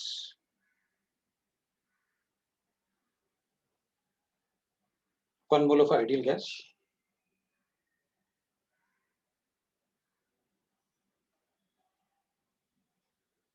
One mole of an ideal monoatomic gas. उसमें आइडियल गैस में monoatomic gas was 1 mole of a ideal monoatomic gas was expanded adiabatically against constant external pressure. 1 mole of ideal gas, monoatomic gas, was expanded adiabatically against constant external pressure of 1 atmosphere. So that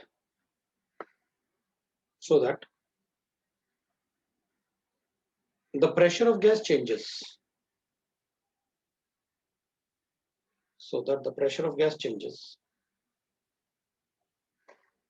So that the pressure of gas changes from 10 atmosphere to 1 atmosphere, so that the pressure of gas changes from 10 atmosphere to 1 atmosphere.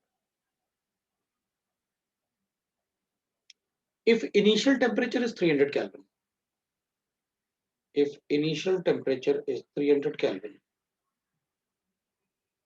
if initial temperature is 300 Kelvin, if initial temperature is 300 Kelvin, then calculate. If initial pressure is 300 Kelvin, then calculate W, Q, delta E, and delta H.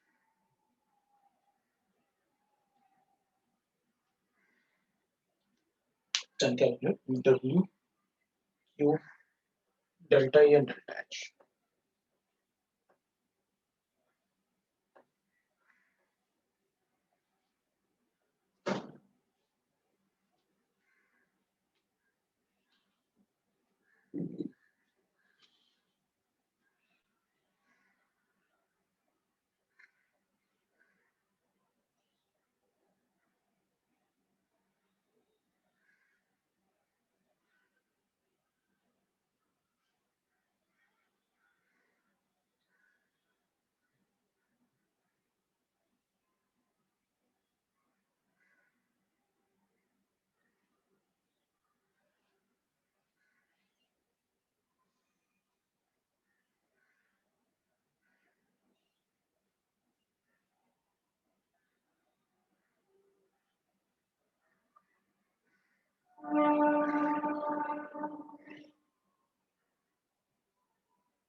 नहीं आया था, आ जाना चाहिए अब तक तो।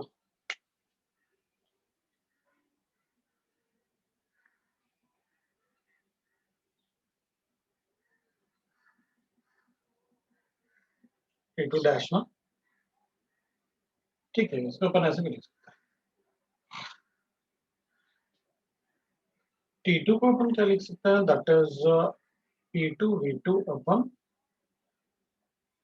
है ना, NR माइनस P1 V1 अपन NR। पहले अपन कहेंगे कि भाई ये क्यों लिखे, टेम्परेचर ही क्यों ना लिखे, तो अपन पहले ये देख लेते हैं कि गिवन क्या क्या है, क्योंकि उससे अपन को पता चलेगा। अपन को नंबर ऑफ मोल्स गिवन था, है ना, expanded against a constant external pressure of, तो अपन को P एक्सटर्नल गिवन है अपन को 1, ठीक है, so that the gas expanded from the pressure, so P initial मतलब P1 अपन को गिवन है कितना, इनिशियल प्रेशर अपन को गिवन है 10 और P2 गिवन है अपन को 1, ठीक है, इनिशियल प्रेशर। सो ये इनिशियल और फाइनल हो गया है, ये फाइनल हो गया, क्योंकि एक ही बात है P1 P2 इनिशियल फाइनल। तो T1 मुझे गिवन है, अब T1 मुझे गिवन है क्योंकि एक्सपेंशन की बात करोगे तो मुझे ये 300 केल्विन गिवन है, ठीक है, एक्सपेंशन की बात करोगे तो इनिशियल ये रहा होगा, तो अपने लिए P1 ये रहा होगा और P2 ये रहा होगा, ठीक है, तो थोड़ा सा मैंने प्रिकॉशन लेके ऐसे लिखा। तो क्या करें अपन, अपने पास प्रेशर गिवन है P1 P2, तो अगर मैं इसको ऐसे लिख लूं CB बाय R, N तो कैंसिल हो गया बाहर लाके, तो मेरे पास P2 V2 minus P1 V1 है। अब क्या करूं, अब मेरे पास P1 P2 तो है, लेकिन मेरे पास T1 है, तो दोनों में से किसी एक को तो कैलकुलेट करना ही पड़ेगा, अब चाहे कुछ भी कर लो, है ना, P एक्सटर्नल मुझे गिवन है, ठीक है, तो अगर P एक्सटर्नल मुझे गिवन है तो मैं एक काम कर लेता हूँ, वर्क डन लिख लेता हूँ, minus P external into V2 minus V1 होता है, तो मैं इसका लिखूंगा minus P external into V2 को मैं लिख सकता हूँ NR, है ना, T2 divided by P2 minus NR T1 upon P1,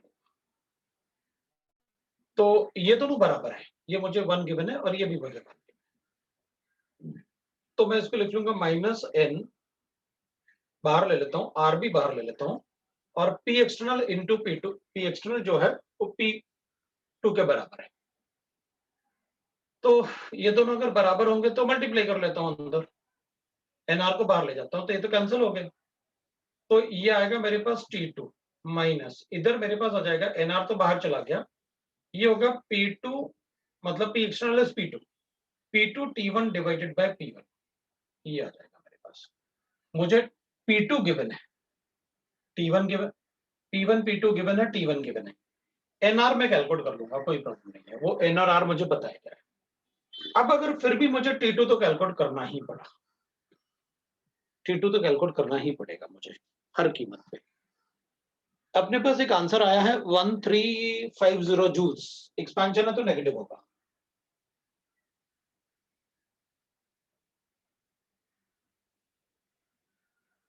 joules मतलब 1350, 324 इंटू 4.2, तो मेरे ख्याल से आ रहा है उसका आंसर 0.2 और ऐड करेंगे तो, नहीं आंसर गलत अलग अलग मत बताओ, T2 सही आ रहा तुम्हारा, 192 सही आ रहा है, क्योंकि अपन को इससे कैलकुलेट करना पड़ेगा T2, P2 तो कैलकुलेट किए बगैर काम नहीं चलने वाला, P1 P2 है, इसमें ना P1 P2 गिवन था, तो वॉल्यूम को अपन क्या है ना, एक T1 गिवन है इसलिए अपन इसको ऐसे कन्वर्ट कर लेते हैं, अपन ने कहा भाई that is W is equal to delta E, और इसमें अपन को गिवन था that is W is equal to कितना बना सकते हैं अपन, ये W अपन ने बना लिया था इधर, so minus NR T2 minus T1, P2 T1 divided by P1 कर लिया अपन ने, सो NR NCV ये होगा T2 डैश माइनस T1, ये है अपने पास, T1 अपन को गिवन है, सो R बाय CB को मैं गामा माइनस 1 लिखने वाला हूँ, N तो कैंसिल हो गया, और यहाँ पर अपन को T2 डैश कैलकुलेट करना है, माइनस ये P2 कितना हो गया अपने पास 1, T1 कितना है 300, P1 कितना है इनिशियल प्रेशर 10, ये आ गया इज इक्वल टू CV हो गया अपने पास क्या, ये मैं आर वाई सी बी को मैं गामा माइनस 1 लिखने वाला था, T2 डैश कैलकुलेट करना है और ये T1 अपने पास 300 गिवन है और divided by R by CV will be gamma minus 1, जिसको मैं यहाँ लिखूंगा गामा माइनस 1। गामा क्या है? मोनोएटॉमिक गैस था, कौन सा था? मोनोएटॉमिक गैस था ना, हाँ ना। तो मोनोएटॉमिक गैस के लिए गामा कितना होता है? नहीं, T2 125 नहीं आएगा, 192 आएगा, 192 करेक्ट। एक बार चेक करो,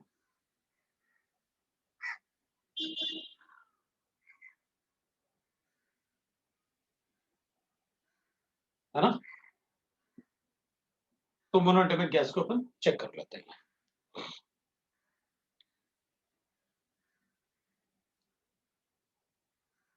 वन 1.66 आएगा ना, हाँ ठीक है, सही तो,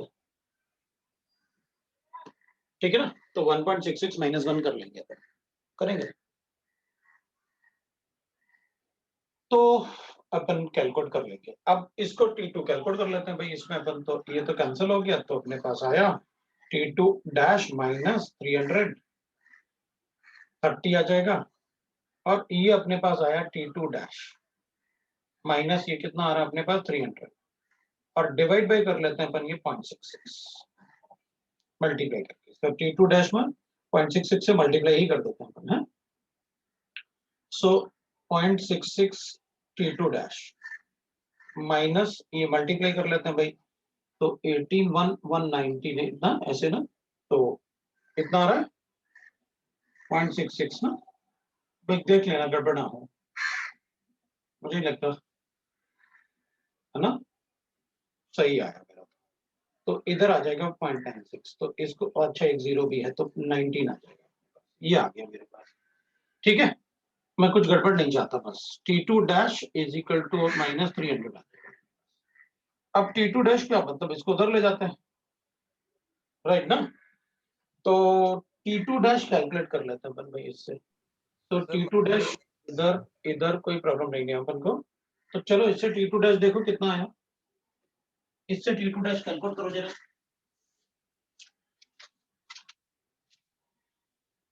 T2 डैश कितना आ रहा, फ्रैक्शन में इजी होता है, अच्छा फ्रैक्शन में, हाँ ठीक है, मुझे भी ऐसे लगता है 5/2 है तो 2/3 ऊपर 2 ले जाते हैं, और वो डेसिमल ऐसे वो कह रहा है कि फ्रैक्शन में ऐसे कर लो सर, ये ना 2/3 होगा, 2/3 होगा तो इधर 3 कर लो आप, इधर 2 से मल्टीप्लाई कर दो, तो ठीक है कर लो, ऐसे कर लो, वो कह रहा है फ्रैक्शन में ज्यादा इजी होगा कैलकुलेशन, तो फ्रैक्शन में ही रखते हैं, रखो कोई प्रॉब्लम नहीं मुझे।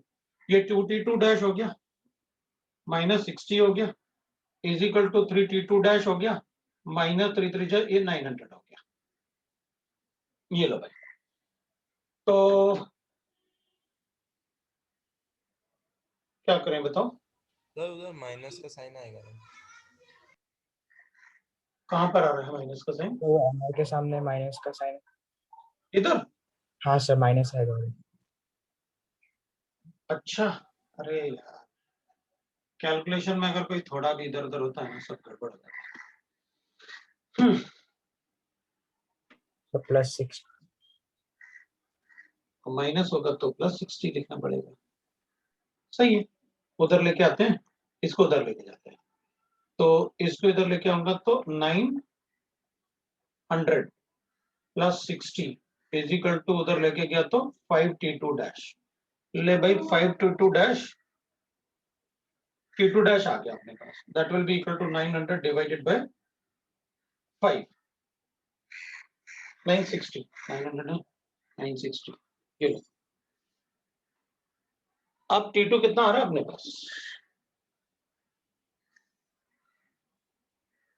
190। लो भाई अपने पास 192 आ गया, ये आ गया T2 डैश। अब 192 आ गया तो अपना काम हो गया, यही तो चाहिए था अपन को, ये लो भाई, हो गया अपना काम। अब T2 डैश आया तो इतना क्यों कैलकुलेट करेंगे, ये सब जो T2 डैश आ ही गया है, CV मुझे पता है एटॉमिसिटी, तो ये भी क्यों कैलकुलेट करूंगा, फिर सीधा ही लिखो ना ऐसे, W is equal to delta E is equal to N 1 mole था, CV अपन को पता है एटॉमिसिटी ऑफ द गैस ना, सो 5/2 R, नहीं 3/2 R क्योंकि मोनोटॉमिक था। CV T2 192 है और T1 कितना था अपने पास 300, ये लो भाई, ये 3/2 R है और मल्टीप्लाई कर लेते हैं, ये 192 माइनस कर दो तो कितना 108 बचा अपने पास। तो 108 का मतलब 54 बचा, इसको जरा मल्टीप्लाई करो कितना आया, 3 इंटू 54 मतलब हो गया 162 ना। R माइनस में आएगा क्योंकि इधर जो है नेगेटिव साइन आ रहा है, ये -162 आ, तो ये हो जाएगा -162 इंटू 8.314। लो भाई आंसर जूल्स में आ गया अपने पास। पर आर को ना बाद में भी मल्टीप्लाई करेंगे तब भी चलेगा, ताकि वो कैलकुलेशन थोड़ा कम ही रहे। कितना आया अपने पास, मेरे ख्याल से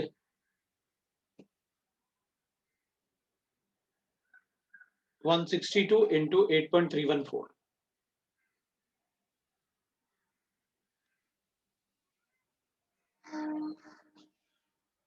देखो कितना आया, 25/3 लिख सकते हैं। किसको 25/3 लिख दें, किसको लिख दूं, आर को। अच्छा, 25/3 will be equal to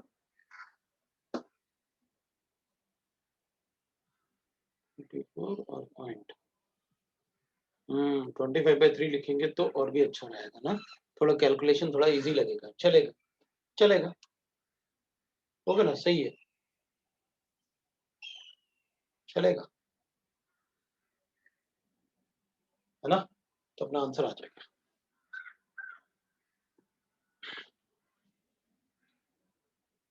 तो सब लोग कैलकुलेट करके और फिर बता दो भाई कितना आया।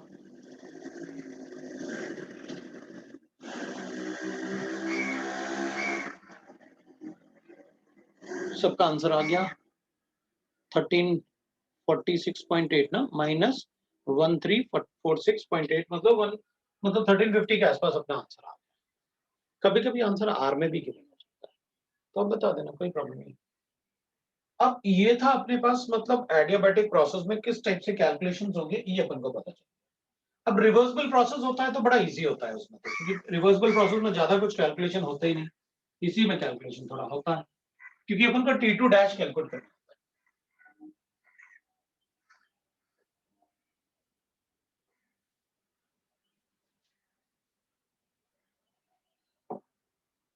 अब अपन क्या करेंगे, अब आइसोबैरिक प्रोसेस वगैरह या आइसोकोरिक प्रोसेस होगा तो उसमें कैसे कैलकुलेट करेंगे वो देखते हैं।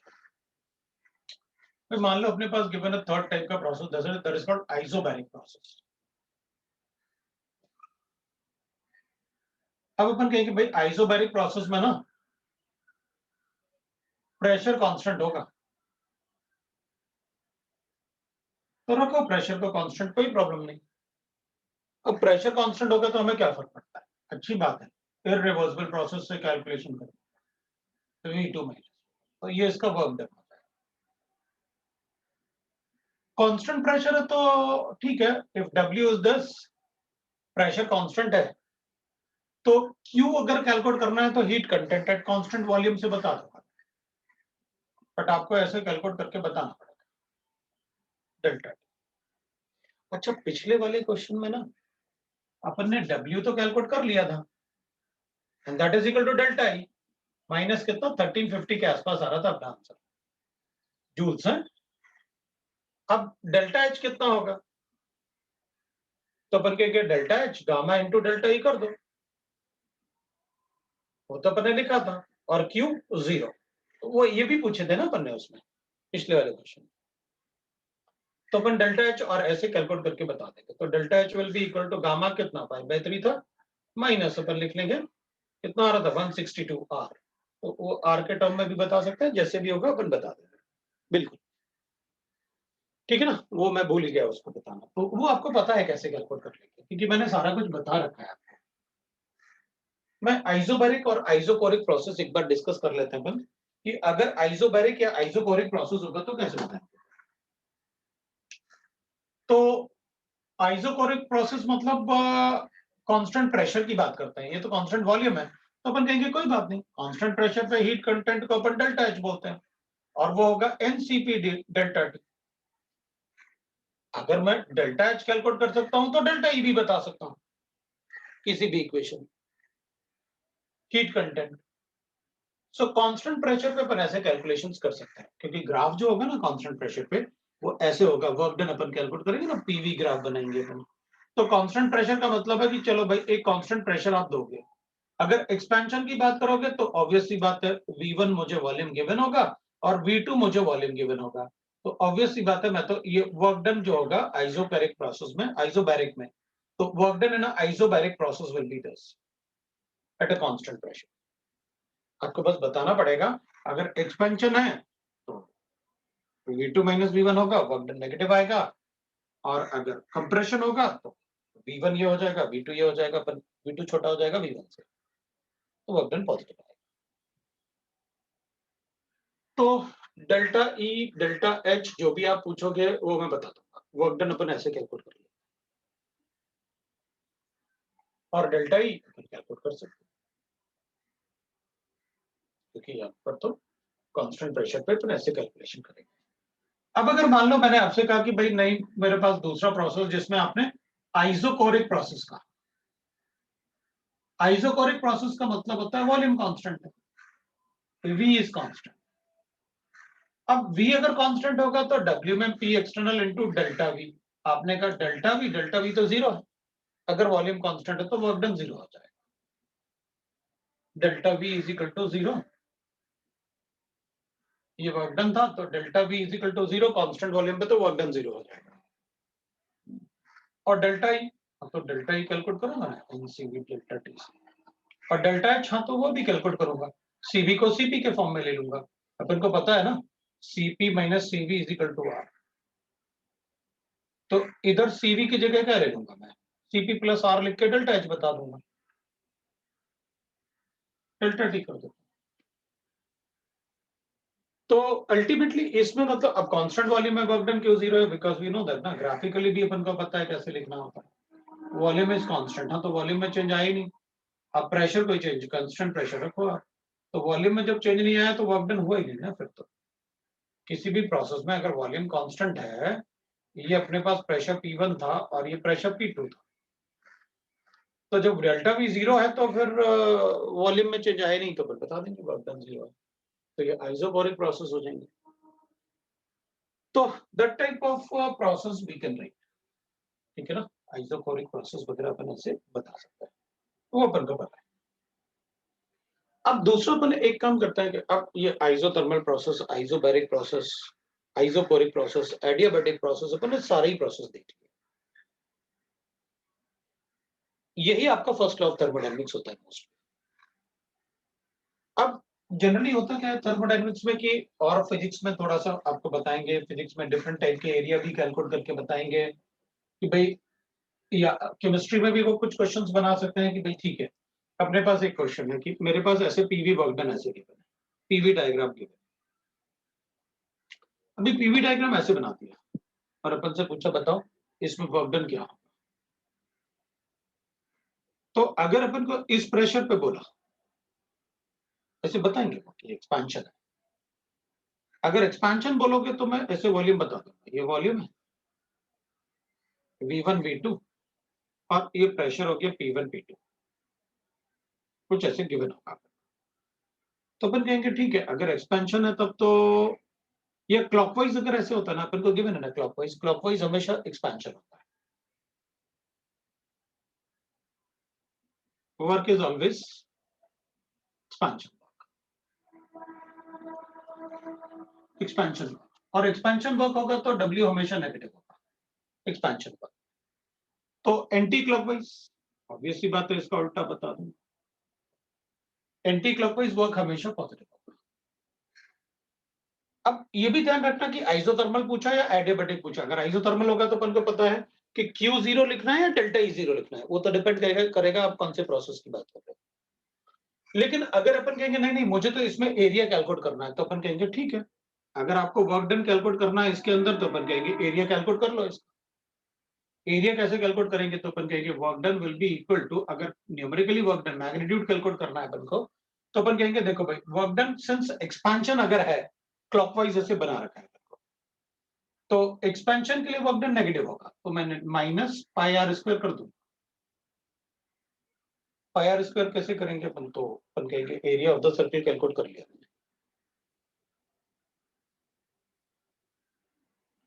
तो पाई आर स्क्वायर को कैसे लिखेंगे अपन फिर, तो अपन कहेंगे भाई आर कर लेते हैं, अपन को रेडियस पता तो है, इसका एरिया कैसे कैलकुलेट करेंगे, कैसे कैलकुलेट करके बता देंगे। तो कैसे बताओगे फिर, बोलो कैसे कैलकुलेट करोगे फिर एरिया अपन इसमें, एनी स्ट्रेटेजी जिसमें अपन एरिया कैलकुलेट कर लें। V1 अपन को V1 बाय V2 बाय 1 कर देंगे। देखो भाई क्या बोल रहे हैं वो, कि मतलब कैसे अपन कैलकुलेट करेंगे।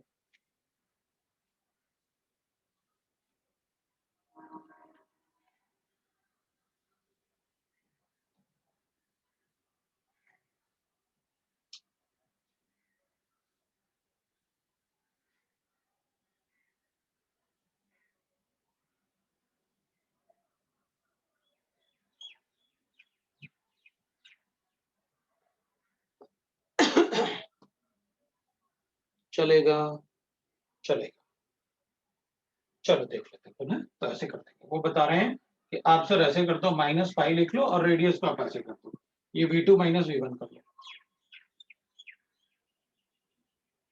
अब V2 माइनस V1 तो डायमीटर हो जाएगा ना, तो अपन इसको 2 से डिवाइड कर लेंगे, रेडियस है ना R, इसलिए अपन उसे 2 से डिवाइड कर लेंगे, और P2 माइनस P1 कर देंगे, वो भी रेडियस ले लेते हैं P2 माइनस P1, और उसको भी डिवाइड बाय 2 कर लेंगे, क्योंकि अपन को रेडियस लेना है, नॉट द राइट ना, तो अपन रेडियस लेके ऐसे पाई आर स्क्वायर बता देंगे।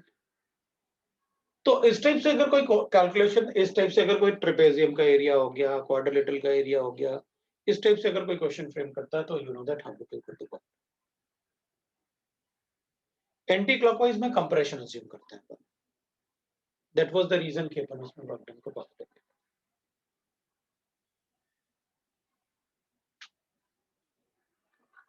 एंटी क्लॉकवाइज को अपन compression. So like that we can have work done. अब मैं एक क्वेश्चन लिख देता हूं जिसमें आपको अज्यूम कर सकते हो, उसे होमवर्क जैसे भी अज्यूम कर सकते हो। मैं एक होमवर्क दे देता हूं, क्वेश्चन के फॉर्म में एक होमवर्क दे देता हूं, ठीक है। मैं एक होमवर्क दे देता हूं, आप क्वेश्चन करोगे वो, और नेक्स्ट टाइम अपन उसे डिस्कस करेंगे।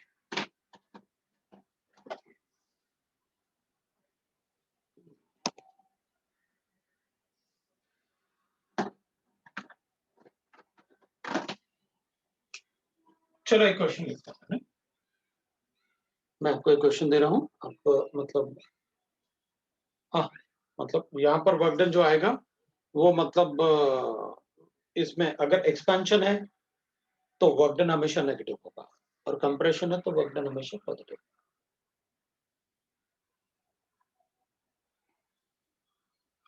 ठीक, अब देखो आपकी मर्जी, आप एरिया कैसे कैलकुलेट करना है, ठीक है ना।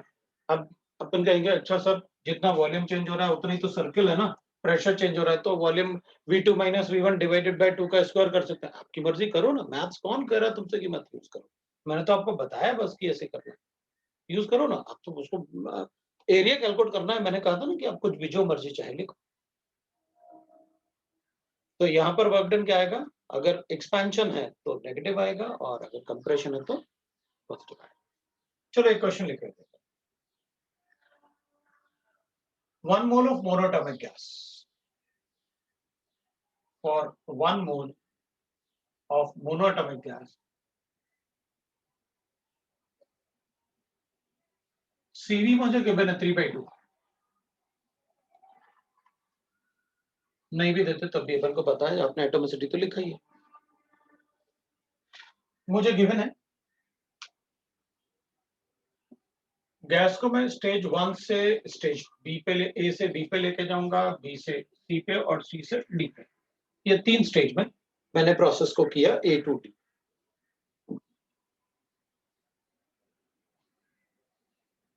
ए से बी पर प्रेशर कांस्टेंट, बी से सी पर टेम्परेचर कांस्टेंट है, और इधर Q कांस्टेंट है, मतलब Q इज इक्वल टू 0। ठीक है, तो प्रोसेस मुझे पता चल गया, ये आइसोकोरिक, ये आइसोथर्मल, ये एडियाबैटिक। इनिशियली मुझे गिवन है ये 300 केल्विन पे और प्रेशर 1 एटमॉस्फेयर, ये मुझे गिवन है। यहां मुझे गिवन है 400 केल्विन और प्रेशर 1 एटमॉस्फेयर, ऑब्वियसली।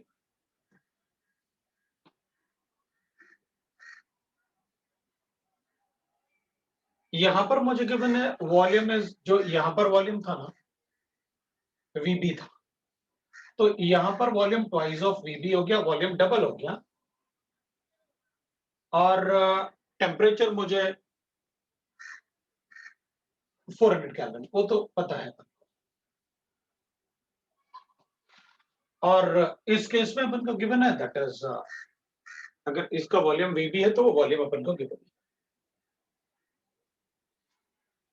इसमें मुझे 350 केल्विन गिवन है, टेम्परेचर और प्रेशर पी एटमॉस्फेयर, ये मुझे गिवन। प्रेशर को उसमें पी एटमॉस्फेयर ले लिया, इधर ले लिया। अब अपन को कैलकुलेट करना है, calculate total W delta E and Q for the process।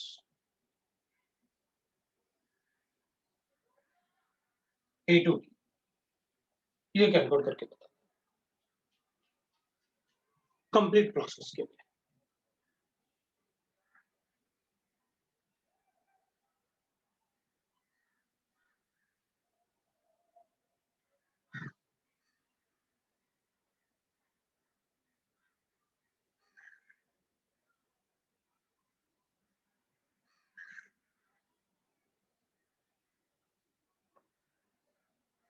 Upon delta H भी लिख सकते हैं इसमें कैलकुलेशन।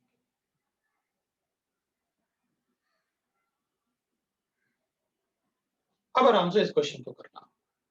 वैसे अगर किसी क्वेश्चन में आपको वैसा लगे ना कि मतलब थोड़ा सा अगर आएगा भी तो काफी बड़ा क्वेश्चन है, ऑब्वियसली बात है, थोड़ा सा कैलकुलेशन ज्यादा होगा, तो अपन को ये पैराग्राफ जैसे जाएगा कॉम्प्रिहेंशन। तो अपन क्या करेंगे, हर बार इसको ना ऐसे बना लिया करेंगे। ये गिवन है अपन को, और इसका एक वॉल्यूम गिवन होगा, ये वॉल्यूम भी ये होगा। तो ये तो कांस्टेंट प्रेशर पे है, तो ऐसे बन गया होगा, ये ए रहा होगा, इससे बी आया। आइसोथर्मल प्रोसेस रहा होगा, तो आइसोथर्मल प्रोसेस है, ऑब्वियसली बात है, वॉल्यूम को डबल कर रहे हो, टेम्परेचर कांस्टेंट है, प्रेशर को मैं हाफ कर लूंगा, तो 0.5 एटमॉस्फेयर लिखने में अपन को कोई प्रॉब्लम नहीं आएगा। ये आइसोथर्मल रिवर्सिबल गिवन है, ये भी गिवन है, और ये एडियाबैटिक रिवर्सिबल गिवन है, ये मुझे गिवन है। वरना मुझे देखना पड़ेगा ना कि आइसोथर्मल कैसे गिवन है, हमने कैसे दे रखा है, वो देखना पड़ेगा। तो ये आइसोथर्मल प्रोसेस हो गया, कैसे पता चला, डाटा से, ये सी हो जाएगा, और वो रिवर्सिबल अगर उसको भी कहा तो वो भी ऐसे हो जाएगा, तो वो डी तक। तो यहां पर डी पॉइंट है, ये सी पॉइंट। तो ठीक है, अपन को वॉल्यूम भी पता होंगे, ये वीबी हो जाएगा, ये वीसी हो, और ये वीडी हो जाएगा। अब जो पार्ट गिवन है अपन वो तो लिख ही सकते हैं भाई, इसमें प्रेशर कितना 1 एटमॉस्फेयर है, इसमें वॉल्यूम डबल करोगे मैं प्रेशर को हाफ कर लूंगा, ये 0.5 है। तो इसका प्रेशर कितना होगा, अपन कहेंगे भाई वो तो नहीं बता सकता, एडियाबैटिक है, आपको यूज करना पड़ेगा। क्या गिवन है, वॉल्यूम गिवन है, वहां टेम्परेचर गिवन है, यहाँ प्रेशर गिवन था। प्रेशर गिवन क्या हम खुद कैलकुलेट कर लिए ना, टेम्परेचर कांस्टेंट है, आपने यहाँ पर प्रेशर को मतलब वॉल्यूम को डबल किया, हमने प्रेशर को आधा कर दिया। अब कैलकुलेट कर लेंगे सारा कुछ, हर एक स्टेप का वर्क डन क्या क्या होगा वो कैलकुलेट कर लूंगा। यहाँ पर कैसे वर्क डन होता है, यहाँ पर कैसे वर्क डन होता है, तो इसका वर्क डन हो जाएगा। तो टोटल वर्क डन अपन कैलकुलेट करेंगे, W A plus W B plus W A to B, B to C, और work done C to B, ये टोटल वर्क डन। अब अब आप सब्स्टिट्यूट करो और कैलकुलेट करो। भाई इसमें तो कांस्टेंट प्रेशर है, तो आपका पता है माइनस पी कांस्टेंट प्रेशर है, पी एक्सटर्नल 1 एटमॉस्फेयर है, और ये V2 माइनस V1 करना होगा। सो ये आपका VB माइनस V है, तो वो अपन कैलकुलेट कर लेंगे। मैंने आपको कहा कि भाई ये होमवर्क जैसे करना है, बाकी आप करो। तो ये क्वेश्चन मैंने होमवर्क जैसे दिया, जिसमें सारे प्रोसेस डाल दिए, सारे कैलकुलेशन डाल दिए। अगर कोई क्वेश्चन थोड़ा बड़ा होता है तो अपन ग्राफ बना के देखें। ये अपन को गिवन है आइसोथर्मल रिवर्सिबल, एडियाबैटिक रिवर्सिबल, ऐसे अपन को गिवन है। तो ये अपने लिए कैलकुलेशन हो जाएगी। ठीक है, ये आपका थर्मोडायनेमिक्स वाला पार्ट है। आप थर्मोडायनेमिक्स के सारे क्वेश्चन सॉल्व कर सकते हैं। लास्ट टाइम मैंने आपको A, B, C सेक्शन दिए थे, अभी आपको D, E और F सेक्शन होंगे। उसमें F सेक्शन तक ही है, मतलब थर्मोडायनेमिक्स कंप्लीट करना है आपको। थर्मोडायनेमिक्स 3 पार्ट में डिवाइडेड है, जैसे आयनिक था। पार्ट 1 थर्मोडायनेमिक्स, पार्ट 2 थर्मोकेमिस्ट्री, और part 3 it is free energy and entropy. तो आपका पहला वाला पार्ट थर्मोडायनेमिक्स चैप्टर का कंप्लीट हो गया। एक क्लास में आपका थर्मोकेमिस्ट्री भी कंप्लीट हो गया। आयनिक एडवांस का शीट बाकी है ना, तो तुम लोग बताओ कब डिस्कस कर सकते हो, तब मैं डिस्कस कर दूंगा। आज ही कर देते, लेकिन आज मेरा क्लास है 9 to 10। छोटे बच्चों का बैच शुरू हो गया ना, 11th वाला बैच शुरू हो गया ना। 11th वाले स्टूडेंट जो 10th से 11th में जाएंगे, उनका फुल बैच शुरू हो गया।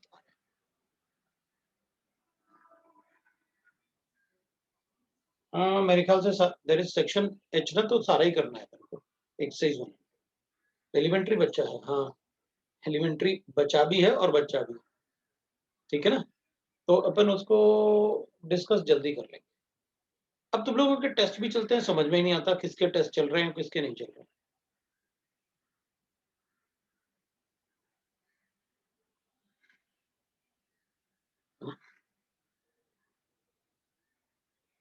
कुछ नहीं पता तो कहेंगे भाई ऑनलाइन ऑफलाइन क्या चल रहा है, अपन को कुछ भी नहीं पता।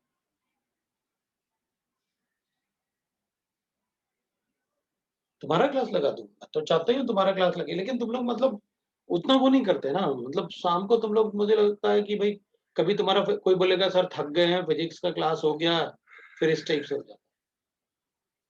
अब आज 3 क्लास देखो, मतलब हो गया ना शुरू की, सर आज हमारे 3 क्लास हैं ऑफलाइन। ऑफलाइन अच्छा 22 मार्च को ऑफलाइन भी है ओपन हाउस।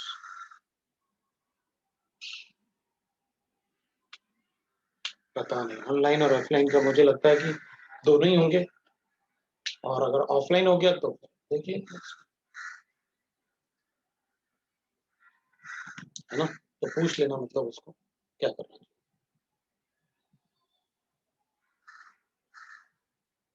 पी ब्लॉक के डाउट भी लेना। हाँ वो एक दो बच्चों के लिए ना, जो बच्चे मतलब अगर क्लास को थोड़ा सा वो कर सकते हैं ना, अगर अटेंड कर सकते हैं, अगर किसी का एक दो बच्चों का मिस भी होता है तो आप थोड़ा सा, लेकिन कैसे मिस करें, अलग से पढ़ाना पड़ेगा। चलो डाउट्स के लिए फिर अपन इसी वीक से ही शुरू कर लेते हैं डाउट्स डिस्कशन। मैं 9 to 10 अपन ऐसा कुछ फिक्स कर देते हैं, या कुछ ऐसे 9:30 to 10:30 ऐसा, अगर आधा घंटे रोज भी करोगे तब भी हो जाएगा। भाई रात में किसी को क्या प्रॉब्लम है, आधा घंटे तो कर सकते हैं ना। तो मैं आधे घंटे डिस्कशन के लिए लगा दूंगा। आज तो नहीं, आज तो मेरा क्लास है, बट कल से मैं थोड़ा सोच सकता हूँ 9 to, है ना। मैथ्स होता है उस टाइम, रात को मैथ्स होता है। तो तुम लोग फ्री कब रहते हो ये तो बताओ, फ्री कब रहते हो? मॉर्निंग में?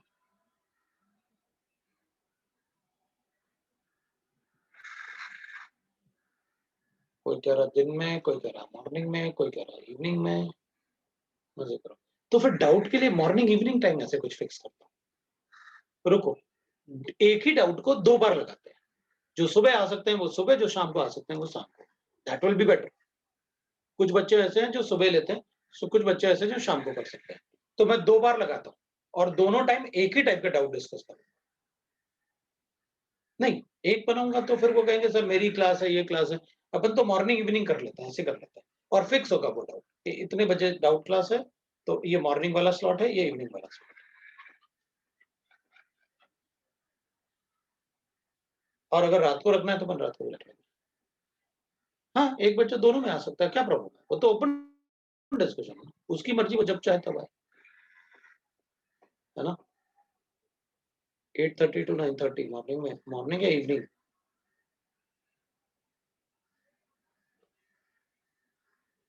अपन तो ऐसे करते हैं, वो मैंने जो बताया ना कि मतलब मॉर्निंग इवनिंग वाला पार्ट कि डाउट के सेशन के लिए ना अपन एक ही डाउट सेशन, एक ही टाइप के डाउट सुबह भी पूछ सकता है वो, शाम को भी पूछ सकता है वो। मैं बता दूँगा कि इसके डाउट होने वाले हैं आज। तो आप सुबह भी रख सकते हो, शाम को भी रख सकते हो। मतलब शाम को मतलब रात को भी कर सकते हैं। तो फिर डाउट होंगे, नहीं तो डाउट नहीं हो पाएँगे, ये ठीक नहीं है। अपन तो डिस्कस करेंगे। मैं तो एक ही डाउट के लिए 2 टाइम दूँगा। दोनों में से आप किसी में आ सकते हो, आपकी मर्ज़ी। राइट? चलो फिर, थैंक यू। कल मैं बताऊँगा अगर होगा तो। मैं पहले एक बना लेता हूँ सभी बच्चों से पूछ के। चलो बाय एवरीबॉडी। ये क्वेश्चन करके लाना।